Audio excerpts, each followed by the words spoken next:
then Bullseye with Jesse Thorn is a production of MaximumFun.org and is distributed by NPR.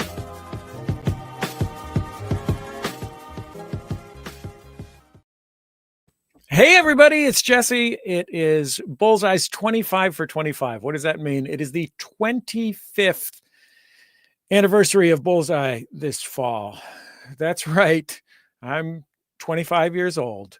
And we are celebrating here in the offices of Maximum Fun with 25 consecutive interviews. We've got Jordan Morris, Rob Corddry, Dan Grayson, Patton Oswalt, Al Madrigal, Solomon Giorgio, Eugene O'Neill, Nick Adams, Jonathan Goldstein, Randy and Jason Sklar, Lisa Hannawalt, Rob Hubel, Cameron Esposito, Brandon Bird, Paul Scheer, Elvis Mitchell, Tony Hale, Jimmy Pardo and Matt Belknap, David Wayne, Lisa Loeb, Bill Hader, Janet Varney, Elliot Kalin, and Bob Odenkirk coming up over the next 2.5 hours, unless anyone trips and falls on the way there. Have we received a confirmation email from Elvis, Kevin?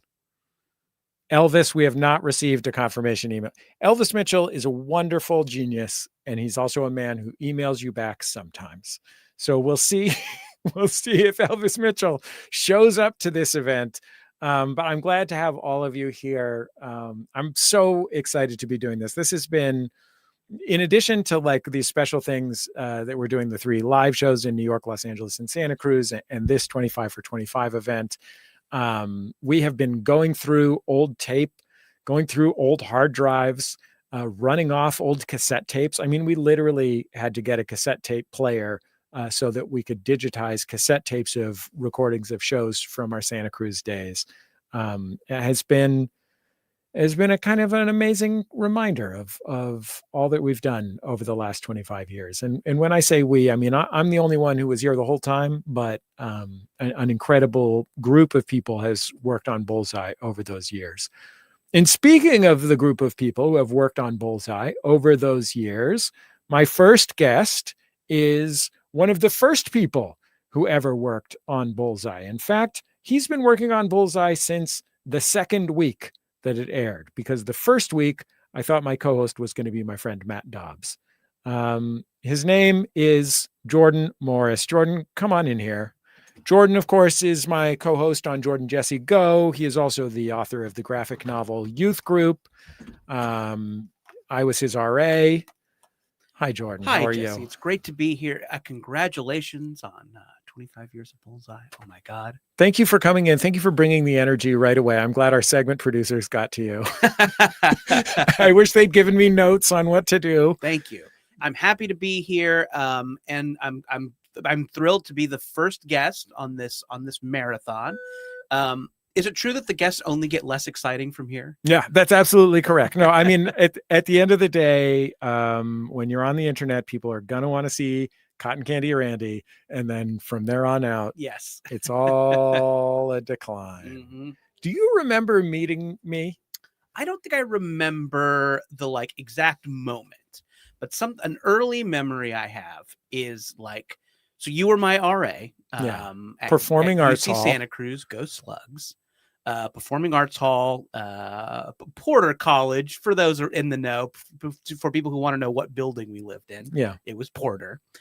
And I remember like seeing inside your room. I don't know why I was looking inside your room. Kind of inappropriate, invasive. You were trying to figure out if I had pornography hidden. Sure, right.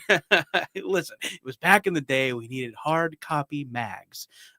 Anyway, and I remember you had posters for The Kids in the Hall and Tenacious D, which were like deep cut comedy nerd things, or relatively deep cut comedy nerd things. Sure. Right? Like definitely, I think, I don't know if you had this experience being like a comedy obsessive as a kid.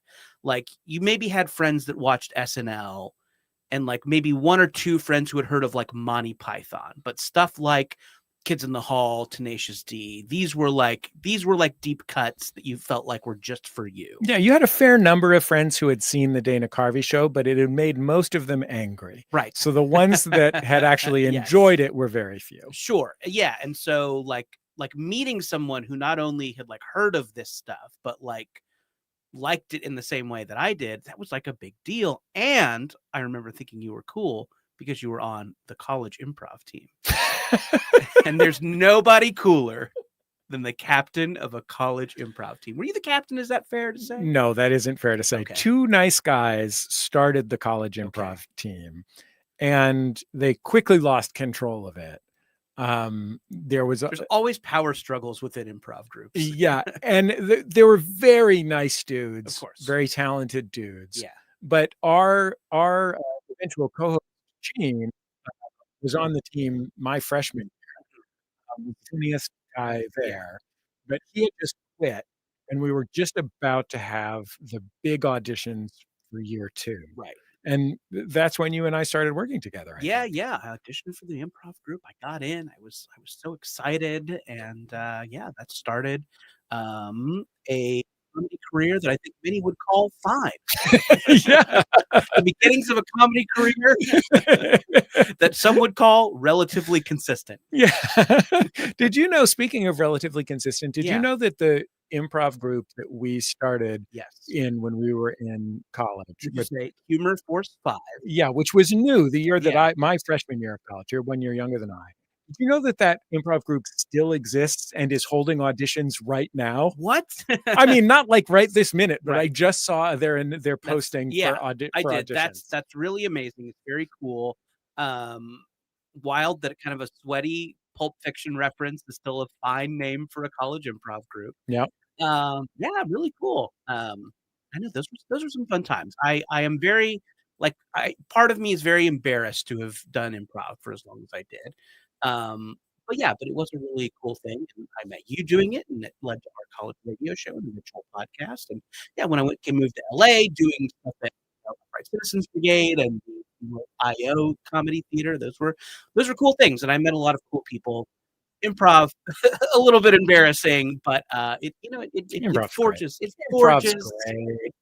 some bonds. Yeah, we worked with some wonderful people.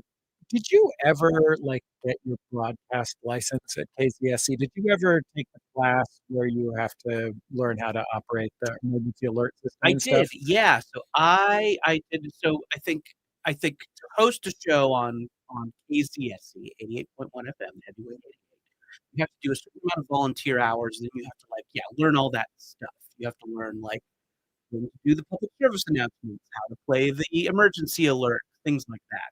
And you have to do volunteer hours, logging CDs. I don't know what they do now. Do they still log CDs? Probably. I don't know. Who knows? Yeah. So a lot of listening to new releases and listening for swears and marking the tracks that had swears.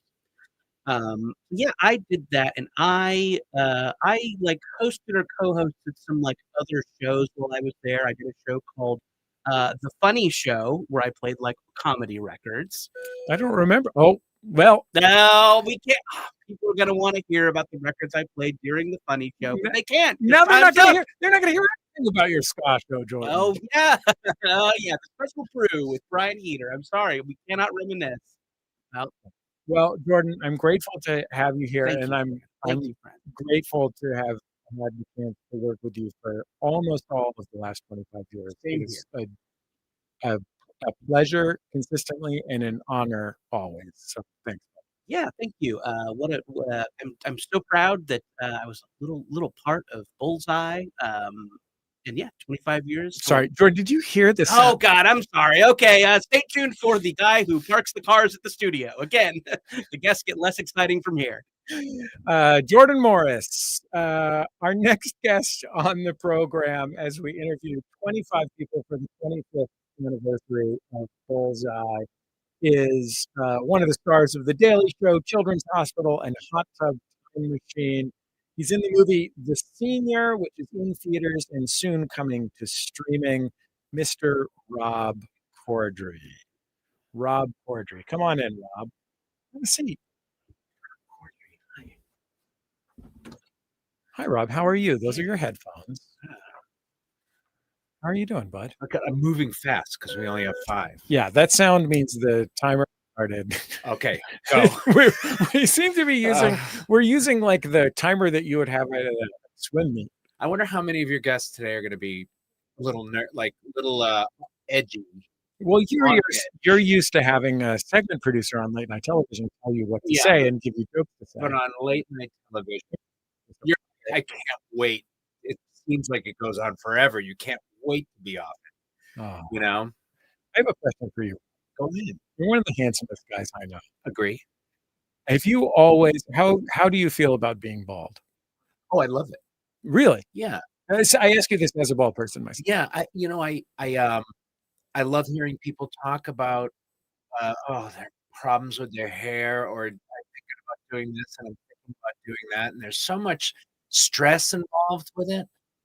And it's just, luckily you and I were born with a fairly normal shaped head, That's true. right? We look good bald. Some people have protuberances.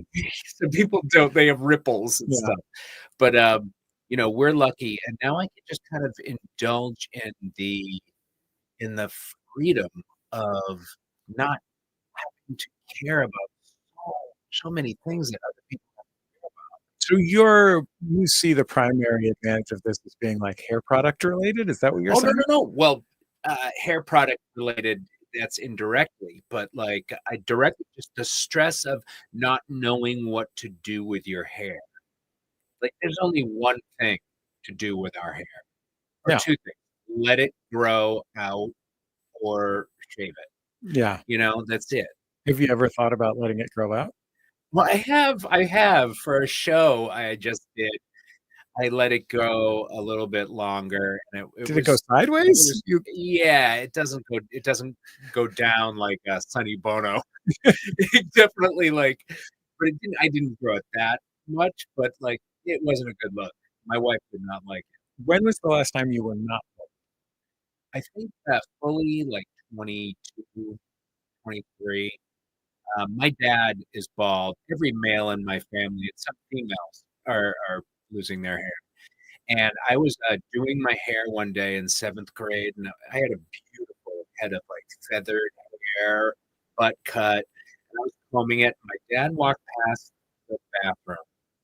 There's this sitcom kind of pause and then he came back, poked his head in, and said, "Enjoy it." And from that moment on, I came to terms with being a bald man. I was like, I knew it was in the cards. I accepted it, and I look forward to it. Did you like make a plan for it? Did you always expect when I get to a certain point, I'm cutting off all my hair and being a real cue ball? No, no, I thought, I thought I it was thinking I was something I wasn't, like in terms of acting. Like, well, I gotta cram in these leading part romantic leads now. Well, I still care, but like I would never be that guy anyway. So it was just kind of a false sense of self as a young person. I mean, you do have a special gift in terms of castability, Hmm. which is that you are, as an handsome bald guy, Yeah. you are to some extent excluded from romantic leads, unless you're a giant muscle man like The Rock. However, you have exactly the right amount of approachability to be the best friend. Like Right. that gives you it's like, how for a long time every best friend on a sitcom was like a friendly black guy with an afro and glasses. Yeah. And it was the afro and glasses that made him comfortable enough to Yeah. like Yeah. racist white people that they could deal with him being on the show. Right. Right? Like I think being bald is the equivalent Yes. of the eyeglasses and It's the a, afro. it's definitely a thing. And also, to play a villain, Yeah. all you have to do is be able to sort of be likable in spite of playing what you're playing. Have you ever worn a wig? Yeah, I hate it. I hate having hair on my forehead. What's the wiggiest wig you've ever worn? I wore a wig for an episode of a TV show I did back in the early 2000s. And it was like professionally done, real hair. It was just in my. I just remember it being. It wasn't that long. It wasn't. Oh, you know what? Hot Tub Time Machine, Lou. He's Motley Lou, lead singer of Motley Lou. Right. Sure. I think we all sure. remember that Yeah, cultural touchstone. Sure. That was quick. Well, Rob, we're out of time. You heard that the final heat ended with that beep. It's very nice to see you. Thank you. A long time. Huh? Indeed. And thank you for being a friend of the show for these many years. And congratulations. Thank you. I'll take Happy birthday or whatever. Yeah. Whatever it is, I'll take your congratulations. Right. You're handsome. Rob, thank you. That's very nice of you. I didn't say that how handsome you were over and over to get you to say that, but I'm glad that Rob Corddry. Joining me next is one of the first guests that I remember having on The Sound of Young America. The first guest that I remember having, Kevin, is Dick Dale, the King of the Surf Guitar. Dick Dale, the King of the Surf Guitar. This is how we book Dick Dale, the King of the Surf Guitar. Jordan went to dickdale.net. He did not have dickdale.com. He went to dickdale.net. There was a phone number on there. He called the phone number, and it was just Dick Dale's trailer.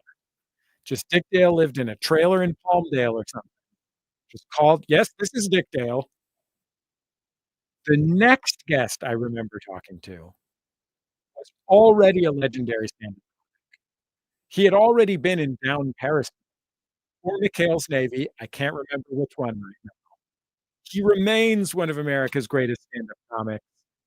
He is, of course, was one of the stars of Big Fan and Ratatouille. He has a great stand-up album coming out on November 20th called Black Coffee and Ice Water. Mr. Patton Oswalt. Hi, Patton. Hey. Where are you, Patton? I am in the dressing room at the Pabst Theater in Milwaukee, Wisconsin. Oh, thank you for doing this. Are you like about to walk on stage in half an hour or something?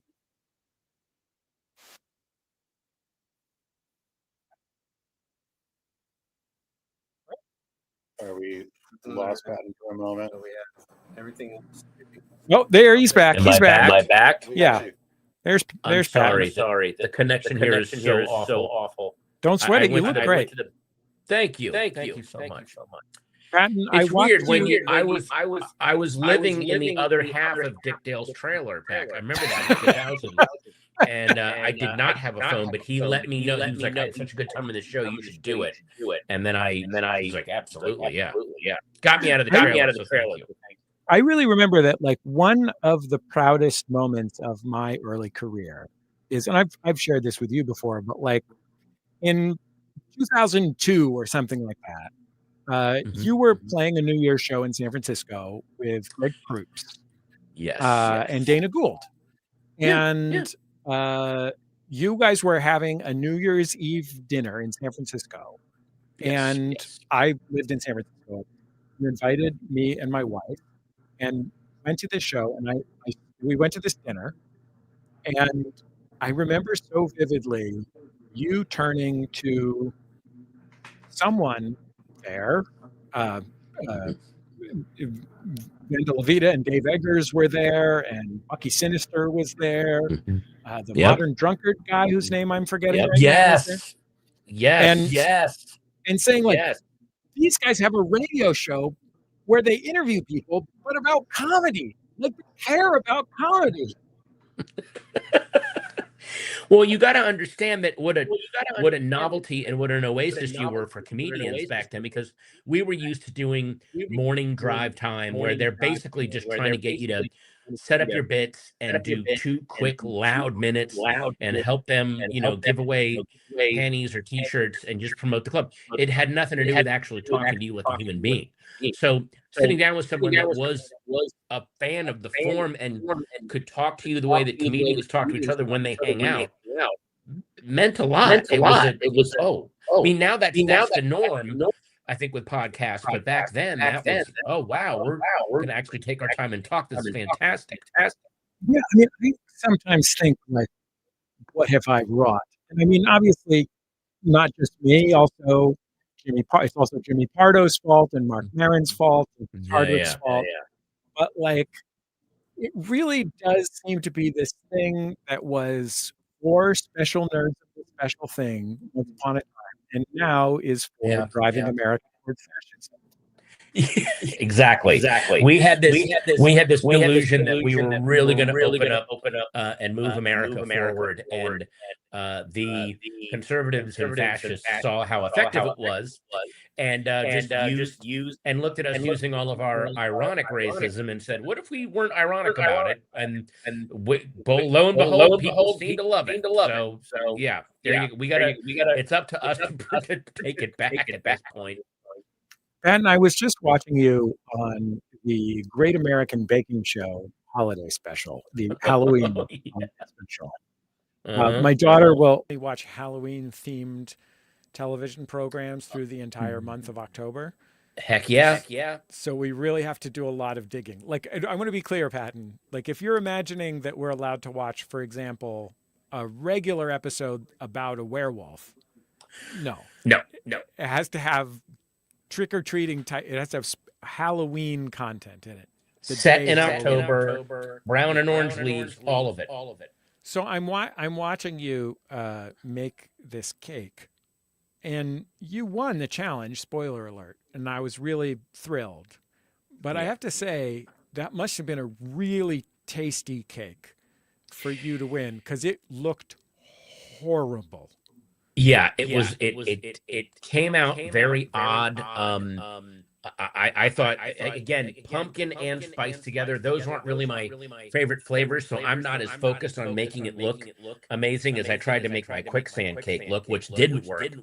But yeah, I guess the taste beat the look. Did you fly to England to shoot that? I flew to England. That's amazing. Out in the British countryside.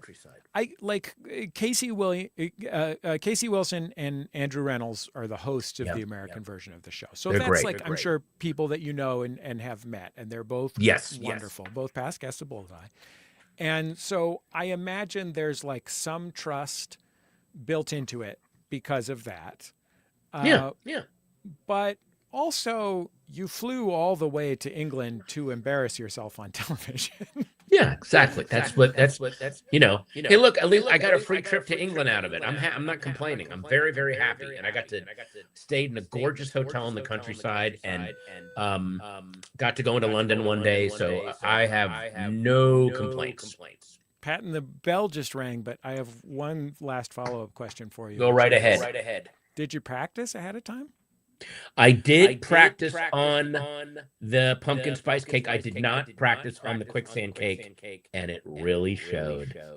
Well, Patton, I'm grateful for these literal decades of support that you've shown the show and my work. And I'm, as you know, I couldn't be a greater admirer of you and your work. So thanks so much for making the time. Jesse, thanks for starting this, and thank you for sticking to it. Yeah, well, thanks, thanks, man. What can I say? I'm afraid to try anything new. Then the world benefited from your terror. Say hi to the Pabst Theater for me. Thank you, Pat. I will. Thanks, man. The legendary Mr. Patton Oswalt. Oh, our next guest on the program. By the way, if you are just tuning in, we are interviewing 25 people in a row in honor of the 25th anniversary of Bullseye, formerly The Sound of Young America. I'm Jesse Thorn. If you're tuning in and you didn't know I'm Jesse Thorn, God bless you. But we've got 3 people down and we've got 22 people to go. Gee whiz. Our next guest is a past co-host of this program with me. He's also the first internet friend that I ever made. He's worked on New Girl, BoJack Horseman, and Blackish, among other television programs as a writer. He helped create the Max Fun podcast Bubble with Jordan Morris. Please welcome Nick Adams. Hey, Nick, how's it going, buddy? Have a seat. Thorn. What did you expect, Nick, when we made friends on okplayer.com, a comedy message board? I mean, a rap music message board. A comedy message board buried inside a hip-hop message board. It's exactly. Like the nerdiest place 2 people can meet. Yeah. And you at the time were living in Arizona, I believe, because your wife was in graduate school there. Tucson. what did you expect when you agreed to come to Santa Cruz and guest host The Sound of Young America with me? Something deep inside me said, this guy, you can make a lifelong friend. You could find a kindred spirit in comedy, and this guy will probably still be doing the show in a quarter decade. I knew it. I knew it in my bones. The thing about the radio station, this was the summer after Jordan graduated from college. So I am a year older than Jordan. So I kept driving back to Santa Cruz for a year while Jordan was still in college for us to do our college radio show together. Then he graduated, and that's when I had this fateful conversation with my now wife, then girlfriend, which was, she said to me, I said to her, I feel like maybe Jordan's graduated. Maybe I should stop doing The Sound of Young America because I live an hour and a half away from the radio station and I'm not a student there anymore. It's a little McConaughey. Yeah, exactly. In fact, I think what I said was, I feel like I'm wearing my letter jacket from being the football quarterback back to the high school. Right. And she said to me the fateful words, well, you don't do anything else, which was true at the time. And I decided to keep doing it. And that's when I decided this summer, at least, I'm going to have co-hosts because I was terrified. Right. So it was like you, W. Kamau Bell, I think it was also on OK Player a little bit. Yeah. Brent Weinbach, the Casper Hauser guys, Kathy Kamen Goldmark, all these people that I just begged to drive to Santa Cruz to do this. Right. Why were you even in the area? My wife was in a conference. It was like a Women Writers of Color conference that she was doing in San Francisco. She has family there, so we were just staying there. I did a set at the Punchline, and then I was like telling my wife's family, they're like, what are you going to Santa Cruz for? I was like, oh yeah, my buddy who I met on the internet has a radio show in Santa Cruz. Oh, does he go to Santa Cruz? No, he used to, but he still has a radio show at Santa Cruz. And they're like, you're driving, you're not going to get murdered, are you? I was like, I don't know, I might get murdered, but it's amazing to me. There are like these two internet message boards that I spent so much time on when I was 20 years old. A Special Thing, the comedy message board, and OK Player, which was mostly a music board, although there was a lot of other things going on there. And I think like the communities of people that I met there have actually been essential to my life. Yeah. Just yesterday I was on Reddit and somebody in a menswear forum was asking about this scarf that one of the characters from Black Panther was wearing. And I'm like, oh, I can help this person. Yeah, my friend Wale Oyejide from OK Player designed that scarf. Yeah. Well, that's what's amazing about the internet. We talk a lot about the bad of it, but whatever it is you're passionate about, there is another idiot out there in the world who is similarly passionate about it. You just have to find them. And before message boards, it was like, how do I find this other idiot? And now you can just type in, hey, is there another idiot that is really passionate about this one random thing? And there's like a long list of people who are like even more passionate about it. And you're like, okay, I gotta back out of here. You've always been relatively long on bravado among the people who I know. That's about all I'm long on. Jesse. Yeah. Oh, okay. Public radio, sir. Oh. Did you feel at that time, I mean, I'm talking about 2003 or whatever it was, that you were going to have a career in comedy? Because you've had a pretty, not as a stand-up, but mostly as a writer, but you had an extraordinary career as a writer. I think if you do it long enough, the curse is, it's not like I'm destined to be great or I know I have enough to be rich and famous. It's a little what you were talking about with the show. Is like, I don't know how to do anything else. I don't want to do anything else. And then if you stick with something long enough, you're like, oh shit, I'm pretty good at it. I have this really vivid memory of the original administrator of OK Player went to work as a television writer on Angela, on Girlfriends, I think, if I remember correctly. Scrubs. She was on Scrubs, I know for sure. And that was the first person who actually worked in show business that I didn't know her at all. Yeah. But to me, that meant show business was real. And everyone on the boards was like, oh no, she's doing it. Yeah. You can do it, or a person can do it. Yeah, it's weird. But it does, like, it expands your networks, and then that expands your network of possibilities. And obviously the foreign exchange, like the second most amazing black white okay player showbiz hookup in history. Shout out to those guys. We're number one, right? We're absolutely number one, unless there's another couple of guys. You know what? All this harmony that there's been between the races lately, I think that's mostly our doing. Yeah, when you go back and you really map it out, 2025 is really a high mark for harmony between the races in America, and I think that's because we're such good friends. We meet a couple of years later. Obama is on the scene. Coincidence? Mm-hmm. Maybe not. Nick, the beep went off. Thank you for joining me on this special show. Anytime, Thorny. Nick Adams, television writer Nick Adams. Our next guest is, thank you, bud. Our next guest is another old friend of ours. We're going to get into lots of famous people over the course of this conversation, but this next guest is an old friend.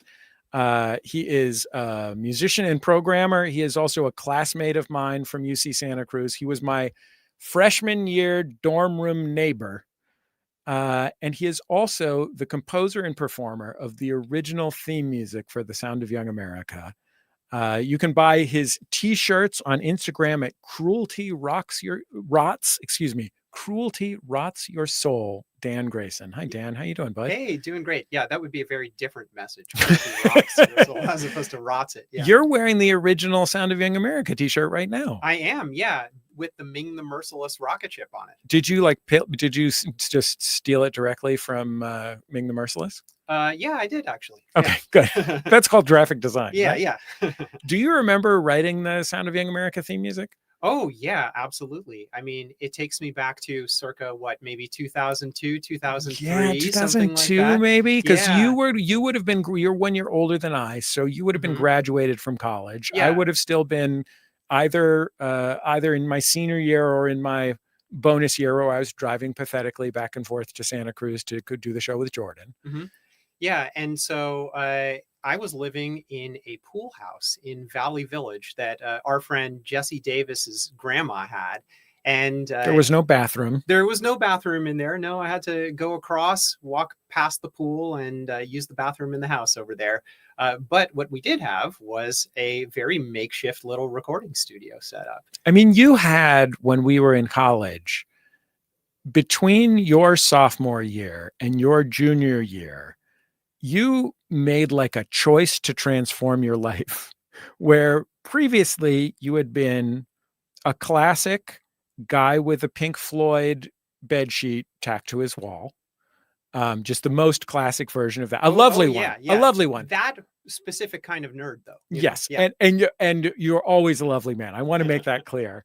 And then you just, at some point in your junior year of college, were like, hey, I wrote and recorded an album, and you like started playing shows from having just been a guy that just sat with headphones in his studio. That was very inspirational to me, Dan. Yeah, I went for a full-on rebrand, I would say. I used to call it the era of the new Dan. Yeah, and it worked great. And one of the elements of that was writing and recording original music. Oh yeah, it was absolutely transformative. Like that was the thing. We used to drag you to the station sometimes too. In addition to us writing that theme song in the pool house, like we used to bring you to the station at like 7:30 in the morning sometimes. Oh yeah, definitely. I mean, like I remember us doing it for the show, but we were also doing the KCSC news stuff too. And yeah.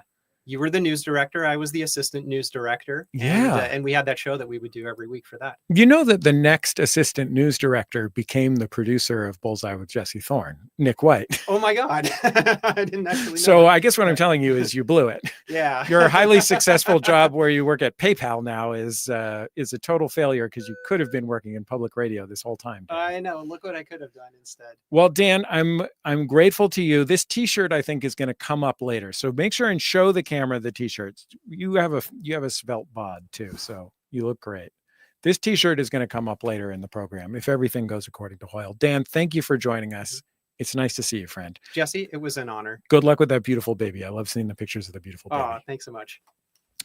Wow, it's really old home week. Our next guest is one of the original co-hosts of The Sound of Young America.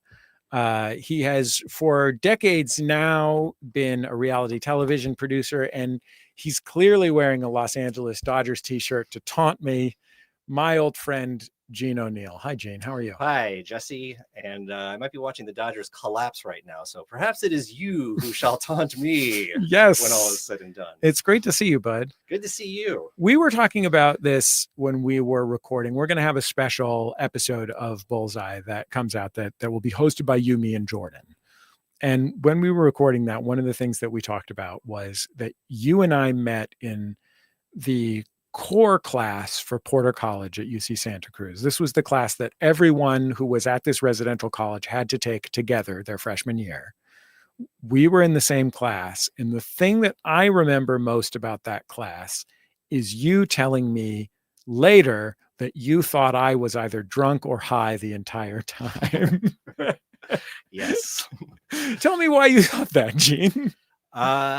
Well, as you recall, it was kind of a hippie school. It was a place where you either wore corduroy pants or hemp clothes. Guys would wear their robes a lot everywhere. And you had a very kind of uptown way of dressing. When you say uptown, you mean that I dress like Morris Day? Or...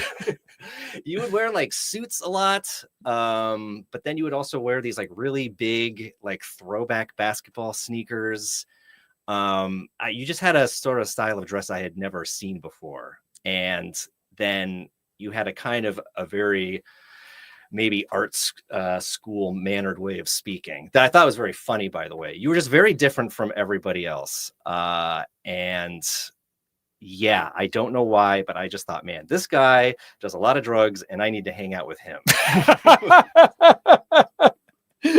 I'm glad to hear that. I mean, I just thought you were, as I still feel, one of the funniest people I had ever met. You were also a very reluctant performer. Like I think when I enlisted you and Jordan into The Sound of Young America, there were times when even being in the radio studio felt like a lot of performing to you. Yeah, I mean, maybe it felt natural to you guys. I guess that's what you guys felt like. You guys were just being yourselves. I kind of felt like I was living and dying with everything I said. And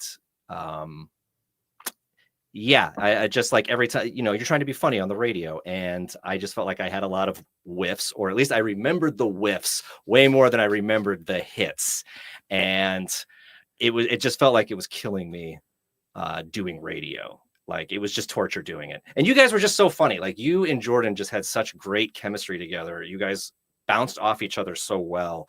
I just kind of felt like, I was like the Pete Best or the Shemp, like. I mean, I always thought you were kind of a Shemp, but not because it was purely physical, Gene. Okay, thank you. Yeah, I mean, we all physically want to be compared to Shemp. One of the things that I couldn't believe when I met you as a Northern Californian was that you grew up in the Valley here in Southern California, and you grew up with family in show business. And not when I say in show business, I don't mean like the kind of in show business that people might imagine, like Lion Tamer or whatever, movie star, but like your parents had the normalest, most amazing show business jobs in the world, which was like one day you're just like, oh yeah, my parents wrote for Hercules, the Legendary Journeys.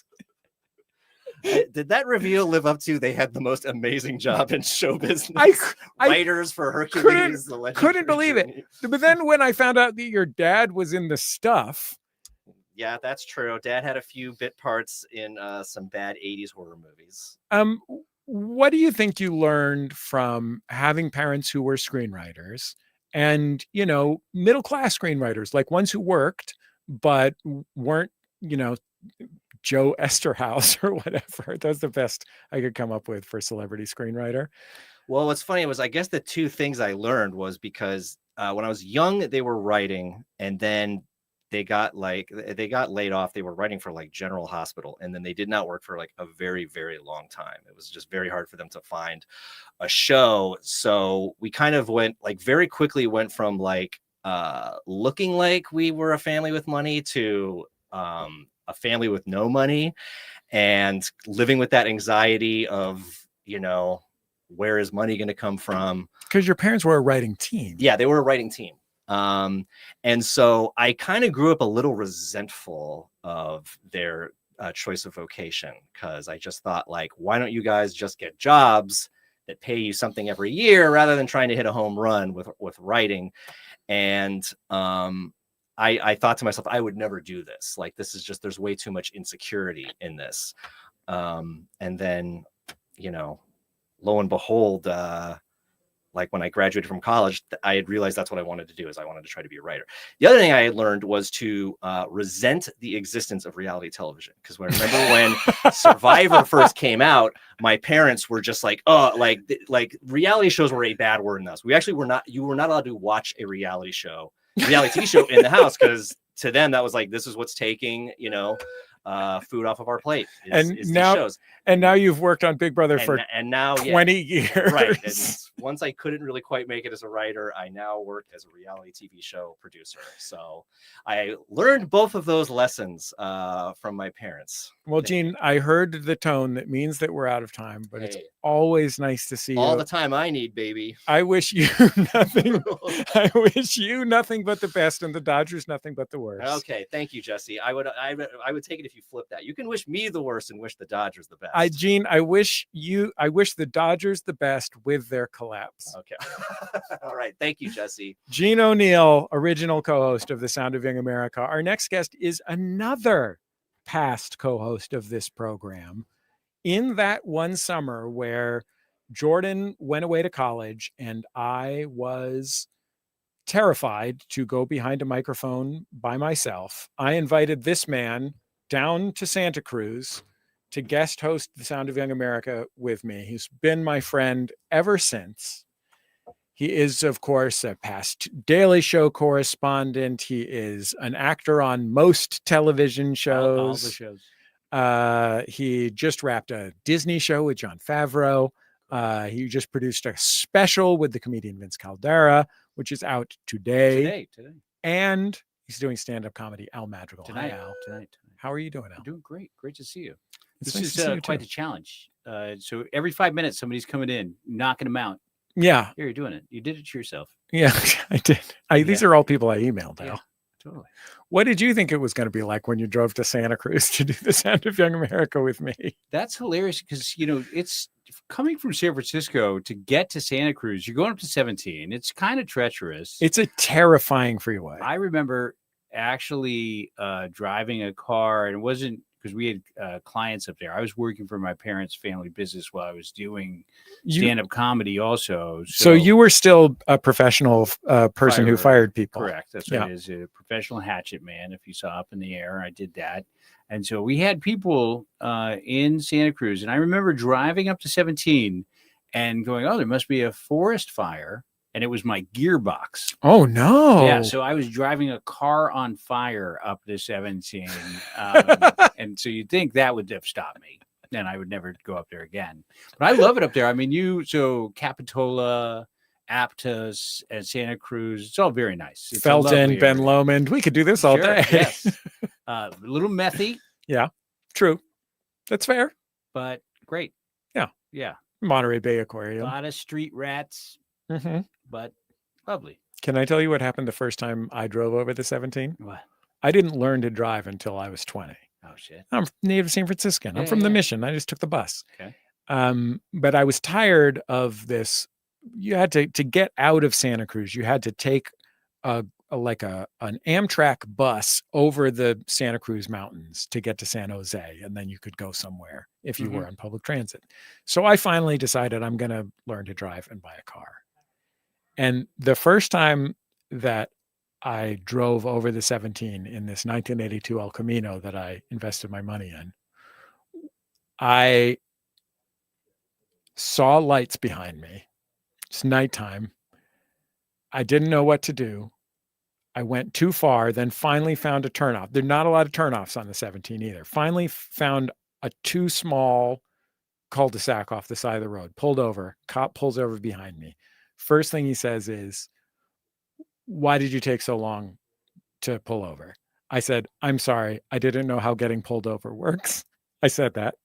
Then he said, "Are you drunk?" And I said, "No, sir. I'm just bad at driving." That's great. And I didn't get a ticket. You shouldn't have. It worked out. You shouldn't have. You know what I'm just thinking of though, going back to like this challenge. You know what would be nice? What's that? Maybe an earphone wipe. Yeah, that's fair. That's fair. Right, guys? Do you think that we could do like a quick, somebody could pop in with a wet one? Are you worried are you gonna get an earborne disease? I mean, there's a hole right there. If it's going pretty easy. So you're worried about got to pop out, like live in a headphone for a second, and pop right in a new ear hole. Like one of those brain-eating bacteria, yeah, maybe? You saw the Peacemaker season 1. Right? Like some moss is going to be living in my brain. Yeah. Anyway. When did you decide to quit being a firer? When I got the job, I got a gig. I got cast to this nationwide search for a Latino comic actor on my own show. So yeah, I went to Montreal just for laughs. Lorenzo, my son, was just being born, who came here. I was reminded, and you taught, you got to shadow you doing podcasting. It's true, as a young teen. And then I guess he was walking to 7-Eleven to get taquitos or something, and then one of the lovely members of your staff said, "Oh, who's your favorite guest that you've had on?" Thinking that he would say English teacher or something like that, and he said Natasha Leggero, probably the best. Yeah, liked her. So yeah, well, just got set up with guests. He's all set. He's all set. But yeah, so Lorenzo was just being born. I got cast in this search, and then moved the little family down to LA. So I moved here in 2003 and been lucky enough to kind of work ever since. That show went kaput right away, but it was an excellent lesson, and never count on anything down here. And I've been happily going from show to show with a big smile on my face ever since. I feel like you are, because Bill Withers started doing music professionally when he was like 30, when he got out of the Navy. You started doing stand-up at like 27 or something like that. Just as I'm about to turn 28 was when I started. And I think there is a big difference if you are pursuing something that you started as a grown-up. You know what I mean? Like a real you take it a lot more seriously, I think. And I needed that time anyway. I was like, ADD C student that just really needed time to figure it out. So it was great. Can I tell you what you told me one time? And you can tell me if it sounds insane coming out of my mouth. You were working on The Daily Show and living in Los Angeles. Daily Show shoots in New York. Commuting back and forth, killing myself. You are flying back and forth twice a week so that you could go Monday through Thursday at The Daily Show and then come home over the weekend. And I said, "How's that going, Al?" And I said, "It must be hard flying back and forth." And you said, "It's great. It gives me time to work on screenplays." Yes, it does. Yeah. Does it sound insane coming out of my mouth? Okay. That was insane. Yeah. Well, Al, I'm lovely seeing you. Congratulations. I left a little message for you out there. Oh, thank you. Yeah. I'm grateful to have been the beneficiary of so much of your hard work. And it's always really good to see you. You are a friend for life. Yeah. Thank you. I'll give your family a hug. Al Madrigal. All right, let's wipe these babies down, huh? Yeah, wipe them down. Wipe them down. Sorry, Brandon. You're going to get whatever Al's got in his ears. Our next guest on the program, as we continue what I now realize is only the first hour of this operation, is another guy I went to college with. Look, I had to email 50 people to get 25 yeses. So a lot of people I went to college with were on that list. He is a celebrated painter of popular art. Some of his most famous works include Nobody Wants to Play Sega with Harrison Ford, the Jerry Orbach car, and you can find so much of his work online at brandonbird.com. Painter Brandon Bird. Hi, Brandon. How are you? Jesse, how you going? I'm well. Are you going? Yeah, Is that what I said? I'm going goodly. What is the current state of the Orbach car? Unfortunately, I just dismantled it. it is gone away to the junkyard in the sky. For years, you had a car that was like what was it, a Ford Crown Vic? Yeah, it was a Crown Vic with a picture of Crown Vic with like I think the exact color was Aztec gold, like a 2-layered gold paint job, covered with artwork of Jerry Orbach in tribute to who I think is one of the greatest people that ever lived. I mean, you've always been a fan of Jerry Orbach. Yeah. And, it's a meditation on mortality. And unfortunately, cars don't last forever. So it got really unsafe to drive. And then it stopped driving at all. And I was like, what do I do with this thing? So just this in the last week, pop the doors off, pop the hood off, pop the, what's the thing in the back, the trunk? Yeah. Pop those off. I've saved the artwork on those, but the rest of the car got towed away. And I guess if you go to the pick and pull in Monrovia,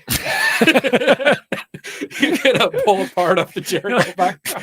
Somebody who's looking for a dashboard that matches their Jerry Orbach car in the pick and pull is going to be really excited. Well, the dash stopped working. That's one of the reasons it was very unsafe, was that you had to kind of guess your speed and whether you had gas. You really did. I mean, when you conceived of this car, which was funded through an early Kickstarter, it was not conceived to be your everyday mode of conveyance. You had, I believe, a Toyota Matrix at the time. It was a Mazda 3. Mazda 3. There you go. Mazda Speed. You were driving a Mazda at the time. Yeah. But I remember this moment where your life changed forever, which was when you scraped up the bottom of your car. Right, because I went to Max FunCon. Yeah. And it had just happened, and I didn't have, the Orbach car wasn't finished. So I was like, somebody else who's going has to like give me a ride, and you arranged all that. Yeah. Yeah, that's right. Yeah. And you realize this Orbach car is not going to be. Yeah. So while, like in my mind, I was like, I have a normal car, and then I'll have this funny art car, which may or may not turn out. I didn't know if it was going to look cool or stupid or what, because it could have been like a bad tattoo that I had to drive around in. It ended up looking great. Like the airbrush guys, oh my God, it looked awesome. And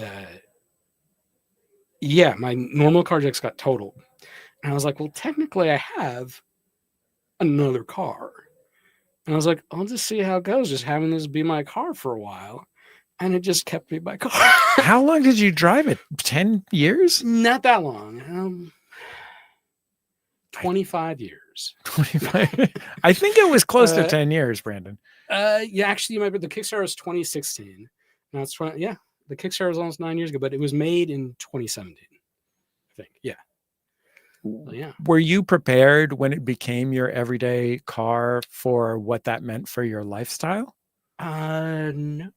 Because when you drive an Aztec gold flake painted lowrider that has Jerry Orbach on the hood and doors, it comes with certain responsibilities. I mean, it's interesting. I think the weirdest reactions I got were people who were like, "What a cool car!" and they had no idea who it was. They didn't even register. They were like, "That's a cool car."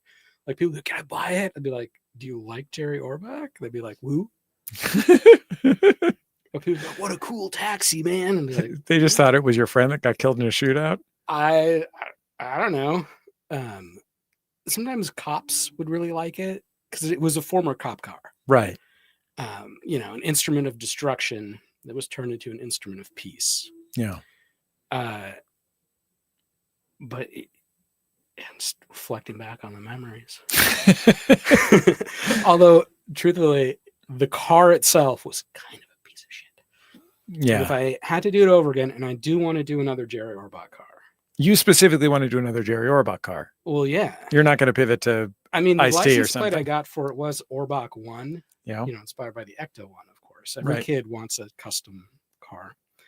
And that's, I think, this helped me live out that fantasy. What's the next car going to be? Orbach 2.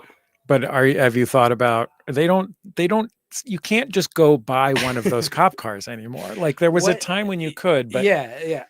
What I'm thinking is doing a fundraiser maybe in phases, and like first get the vehicle and then let the vehicle decide, like the type of vehicle, decide what kind of art goes on it. Like if it's a Prius, then it could be a bunch of kind of those. Do you remember like in the 90s, like Earth Day murals? Yeah. Like a rainforest with like Jerry Orbach with like a koala or Oh, something. but see, it would still have Jerry Orbach. Oh in it. yeah, they don't. Okay. Yeah. Or like a surf van with like cool surf Jerry Orbach imagery, like because it is half of it is about Jerry, half of it is about kind of like car culture and car medium, I guess. Yeah.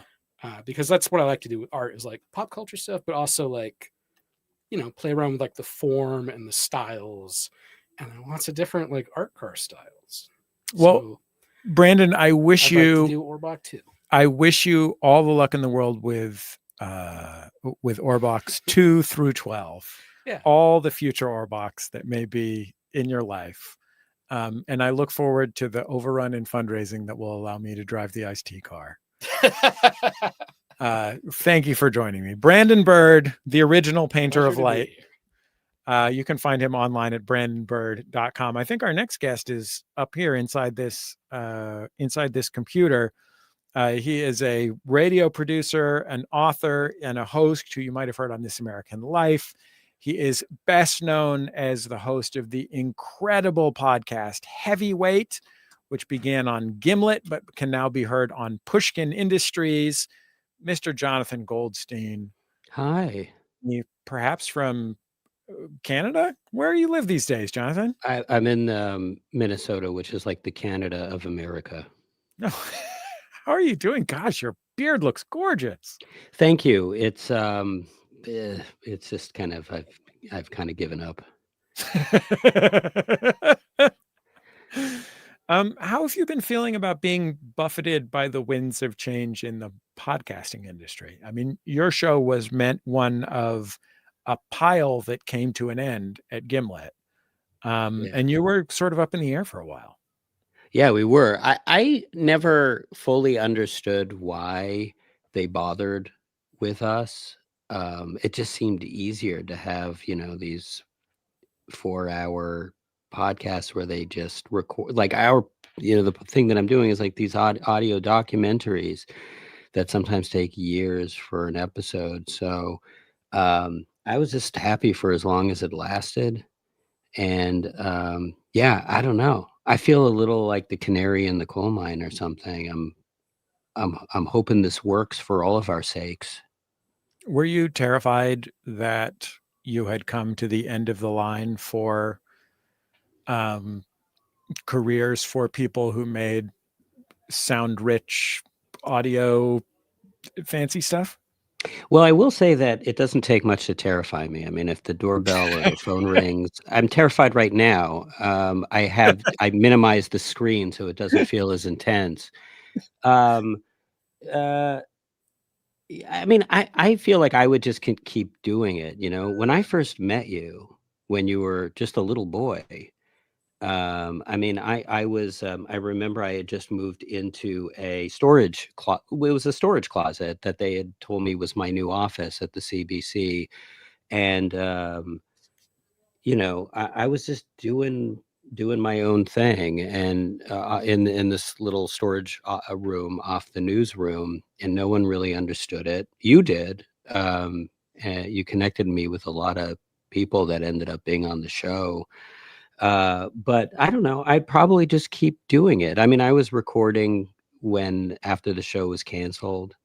I don't know. I feel a little bit like I've said, like I feel like an outsider artist or something who just kind of got lucky.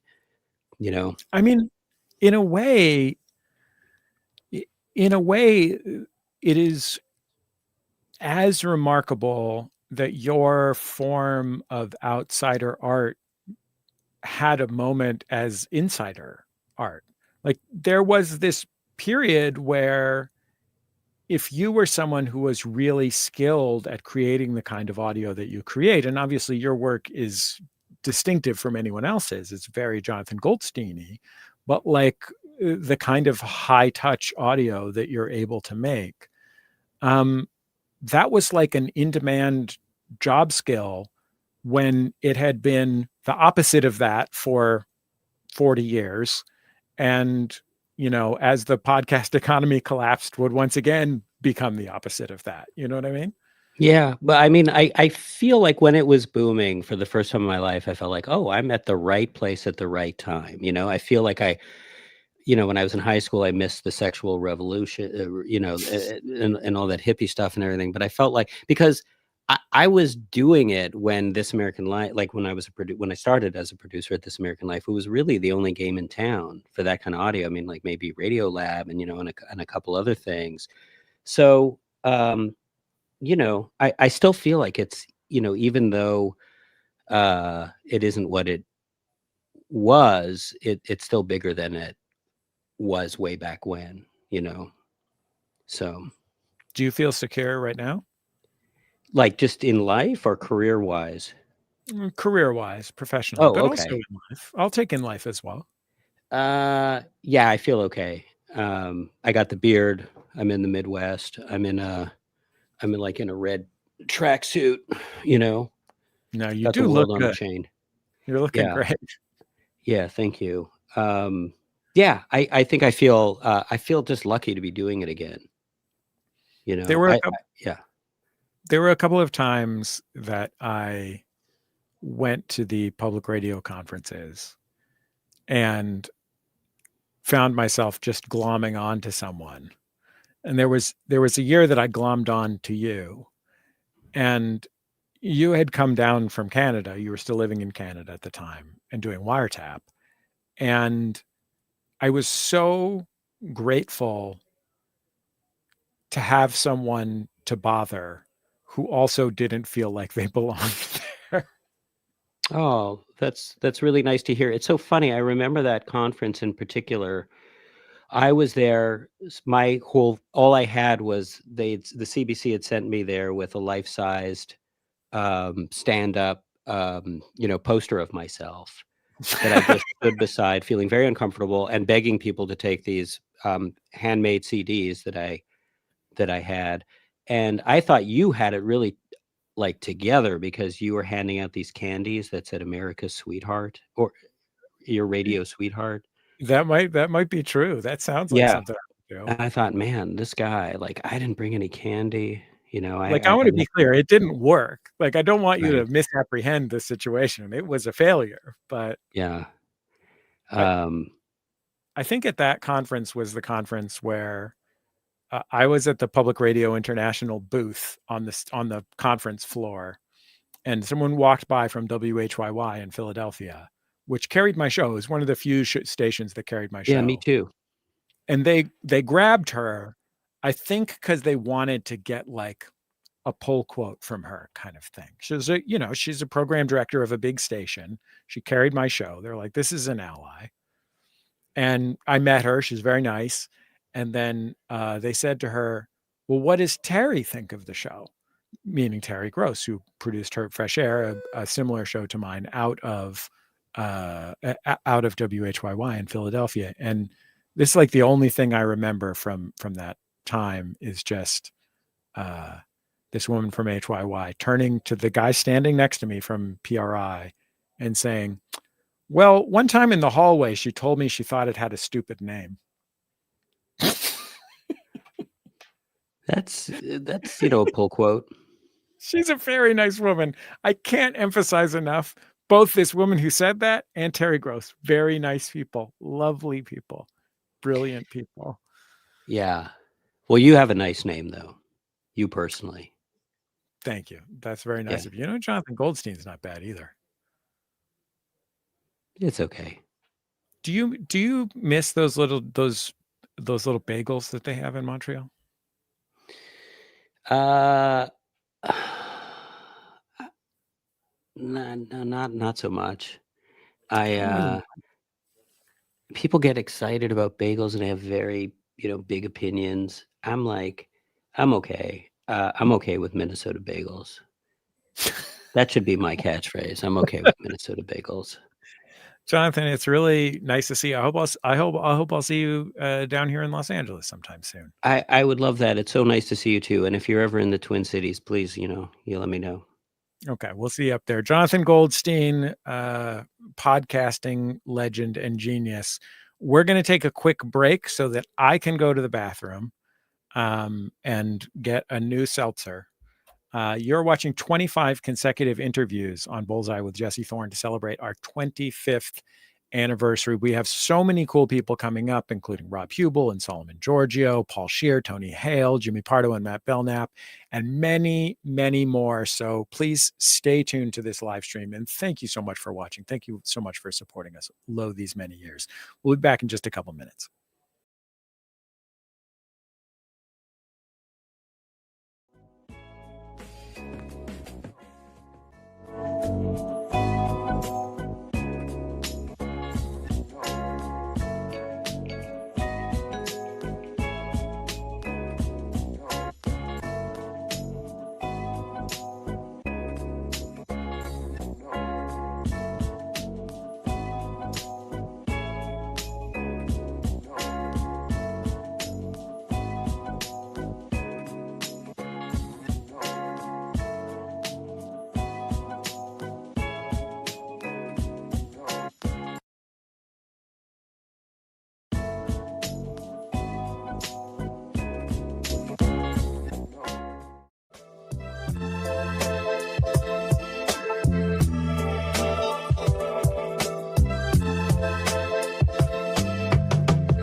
stream. Thank you for watching. If you're watching later at home on YouTube, thank you for listening. If you're listening on the radio, it's the 25th anniversary of Bullseye this fall. Hard for me to believe, but true. And so we are interviewing 25 people in a row. And my next guest on the program is someone who has my job, but does it better over there on KCRW on the west side of Los Angeles. He is, of course, a legendary culture critic, in addition to being a legendary radio host and an occasional film and television producer. He's the host of The Treatment on KCRW, Elvis Mitchell. Hi, Elvis. How are you? How are you? I'm happy to be here for terrifying live broadcasts, cast, whatever we call these kinds of things nowadays. What is the most terrified that you've been to be on the radio? The first year of my show, first couple of years we did it live, and I'm not going to mention this person. The first, and it was really fun because when it's live, you own it. People always show up and go, "Wait, it's live?" And it was 28 minutes of live radio, so it was terrific. And 28 minutes is a length of time live on the radio that is both a lot of time to fill, so it's terrifying in that sense, and also it's short enough that you have to be good the whole time or you're doing a bad job. Well, I'm going to master that other part someday. But the fun thing was people always think of being 7 or 8 minutes. No, we go straight through. We didn't do a break in those days. We went straight through. And this one person, and it was a director, and I'll give you a clue. He's a white man, so I should give him away. Yeah, got it. Wouldn't answer anything. Would talk about camera mounts or lighting placement. But when I tried to ask him about motivation, he goes, at one point he just goes, "Well, who listens to the show anyway?" I just said, "Well, a lot fewer people than when we started." And I saw him at a dinner party like 10 years ago. Thank you. Because I just felt like the sweat under my scalp. You know what I'm talking about? Kind of, what's going to happen? And so I ran into him at a dinner party about 10 years ago. And he walks over to me and starts saying, "Yeah, I was on your show." In those days, I was trying to keep up a mystique. I said, "Well, you did it." And I walked in and realized, I think he said, "I'm sorry." And I ran into somebody who he used to be involved with. And she said, "Oh, that was his way of saying he's sorry." So that was funny. I just flashed on that as you asked me. Yes. Remember that those 5 seconds after, "Well, who listens to the show anyway?" And it was like the longest 5 seconds of my life. And I thought, well, they won't cancel us after we're over, so it's fine. I mean, my experience doing this show all these years is that at some point I was just like, oh, right, whoever it is that's on is just a guy or a lady or whatever. They just happen to have made something wonderful. I never had the experience of like someone big timing me for real or someone not responding to me being a person to them by being a person to me. Some people better than others, obviously, but there are still times when I have been scared sitting across from someone. Who scares you? Bill Withers scared me. See, I love Bill Withers because he immediately put his hand on my knee and just started talking to me like an uncle. And I heard that pause. And, oh, he's a stutterer. I heard it because I grew up around enough stutterers to know that hesitation and that sort of breath. But then he just sort of got past it. And because Bill Withers, I just started going on with the song he did called Harlem, which is the B-side. Yeah. Jim Keltner on drums, as a matter of fact. It's the B-side of Ain't No Sunshine. I always thought this was the greatest song I'd ever heard. It's like a piece of theater. It's 3 acts, and each act builds up. And it finally has this incredible resolution. He goes, "Are you out of your mind? It was on the other side of Ain't No Sunshine." Of course, the label wanted that to be the first single. When I said they were wrong. Oh, okay. But I loved him. But what about him scared you? Well, he's big. The big guy. He is a big guy. So he was at least as big as me. And it's rare for me to have somebody in the studio who's as big as me. That's just real talk, Elvis. I'm bigger than most people. You know what I mean? So it's a surprise when somebody is as big as me. But that wasn't why. At the time when I talked to him, he had not done a press interview in 20 years. He had done one morning radio show because a friend of his was the host like 5 years previously in like the late 90s or 2002 or something like that. But he had not done press since he quit the business. And he didn't do press. He didn't like to do press. And I was the off sort of mic person for an interview that was going to go on. Columbia was releasing a bunch of his stuff probably 20 years ago.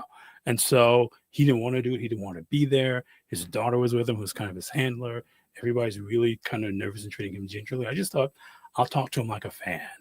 Because I've always found, I bet you do too, whenever you know what you're talking about, that immediately kind of relieves a lot of the tension because people come with their pre-programmed responses. Well, thank you, Jesse. They know when to say your name exactly in the sentence. I haven't found that, Elvis. That's because, unlike you, I do not know what I'm talking about.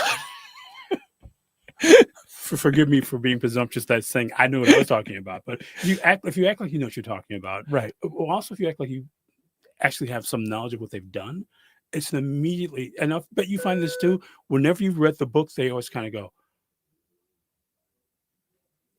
"Yeah, yeah." Well, I mean, I just did an interview on the NPR station in Monterey because we have a live show coming up in Santa Cruz, and this guy asked me what was like a turning point for me. And I talked about that first time that I talked to Bill Withers. And the reason was that here's this guy, we later learned, it was not public at the time, but later learned he was bipolar, and a guy who had been through real heavy duty poverty in the Jim Crow South in West Virginia, in a coal town where there was no hope of getting out. And then he talks about his life before he got his recording contract, when there was just darkness. There was no end to the tunnel. Right. And I'm sitting in front of him and I'm this, 29-year-old white kid, right? And he wasn't sure for 20 minutes, I would say.